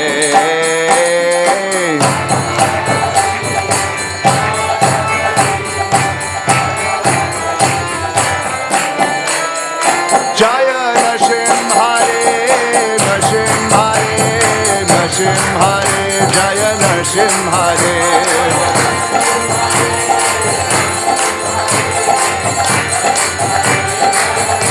Jaya Prahlad Maharaj, Prahlad Maharaj, Prahlad Maharaj, Jaya Prahlad Maharaj.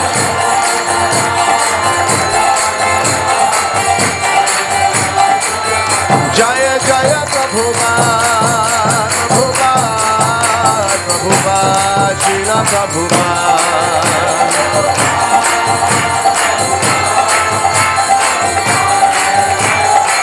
Jaya Jaya Prabhupada, Prabhupada, Prabhupada, Jaya Srila Prabhupada.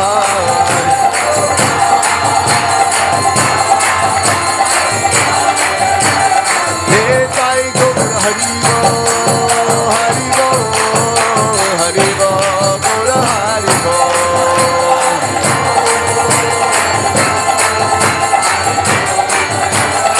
Nitai Gaur Hari Bo, Hari Bo, Hari Bo, Gaur Hari Bo.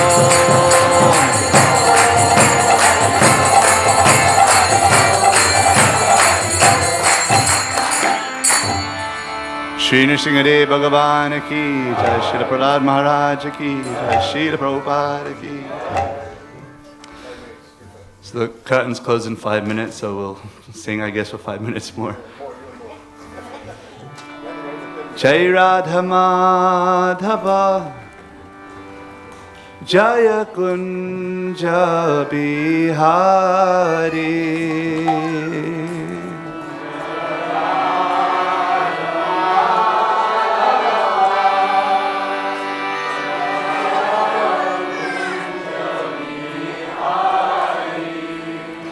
Jaya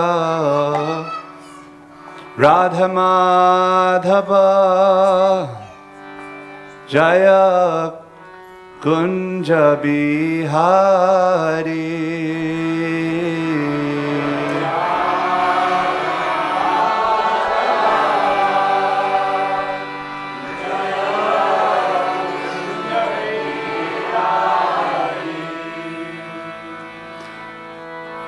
Gopi Jana Vallabha Jaya Girivardhari Jaya Girivardhari.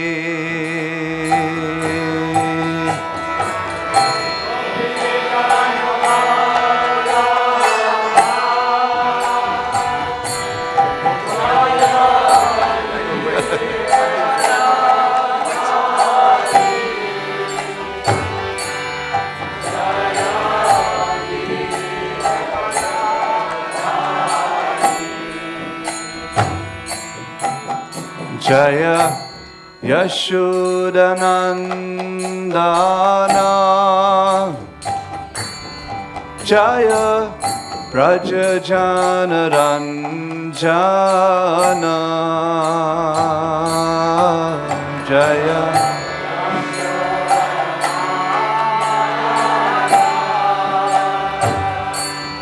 Jai Brajajanaranjana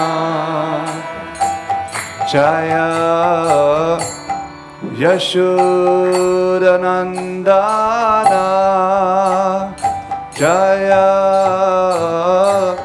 Brajajanaranjana Jaya Yashodanandana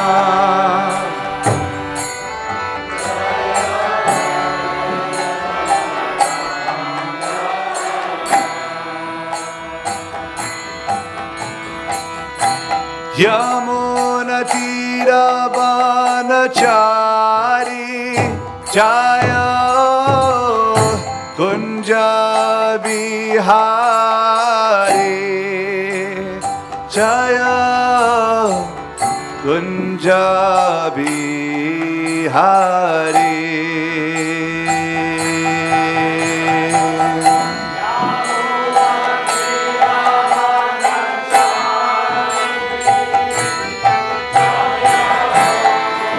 Kunja Bihari Jaya Kunja Bihari Jaya Radha Madhava Jaya Kunja Bihari Jaya Radha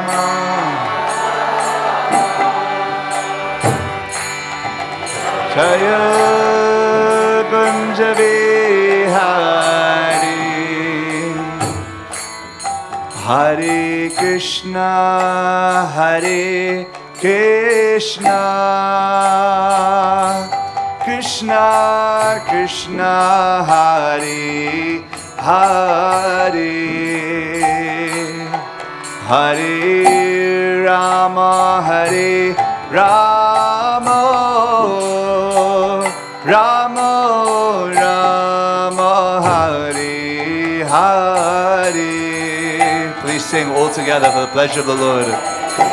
Krishna Hare Krishna,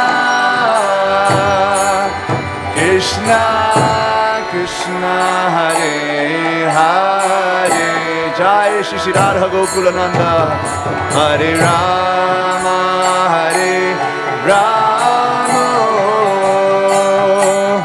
Rama Rama Hare Hare,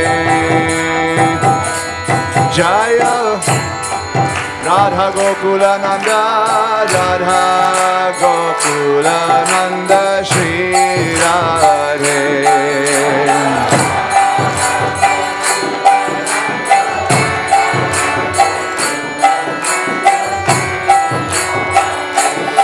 Jaya Radha Gokulananda, Radha Gokulananda Shri Radhe.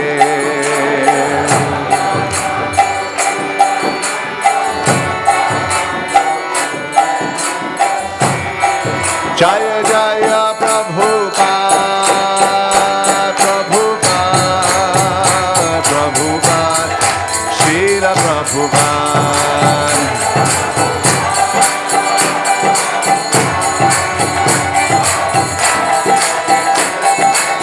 Jaya Jaya Prabhupada, Prabhupada, Prabhupada, Srila Prabhupada. Jai Prabhupada. Nitai Gaura Haribo, Haribo, Haribo, Gaura Haribo.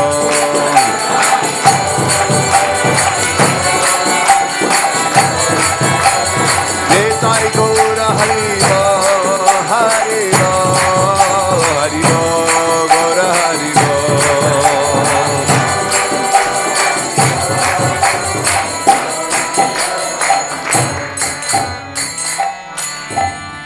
Shri Radha Gokulananda ki, Srila Prabhupada ki, Shri Bhaktivedanta Manor ki. Hare Nam, Hare Nam, Hare Nam eva kevalam, Palornasteva Nasteva Nasteva Katirannata. Hare Nam, Hare Nam, Hare Nam eva kevalam, Palornasteva Nasteva Nasteva Katirannata. Hare Nam, Hare Nam, Hare Nam eva kevalam, Palornasteva Nasteva Nasteva Katirannata. Shri Harinam Prabhu ki jai. Hare Krishna.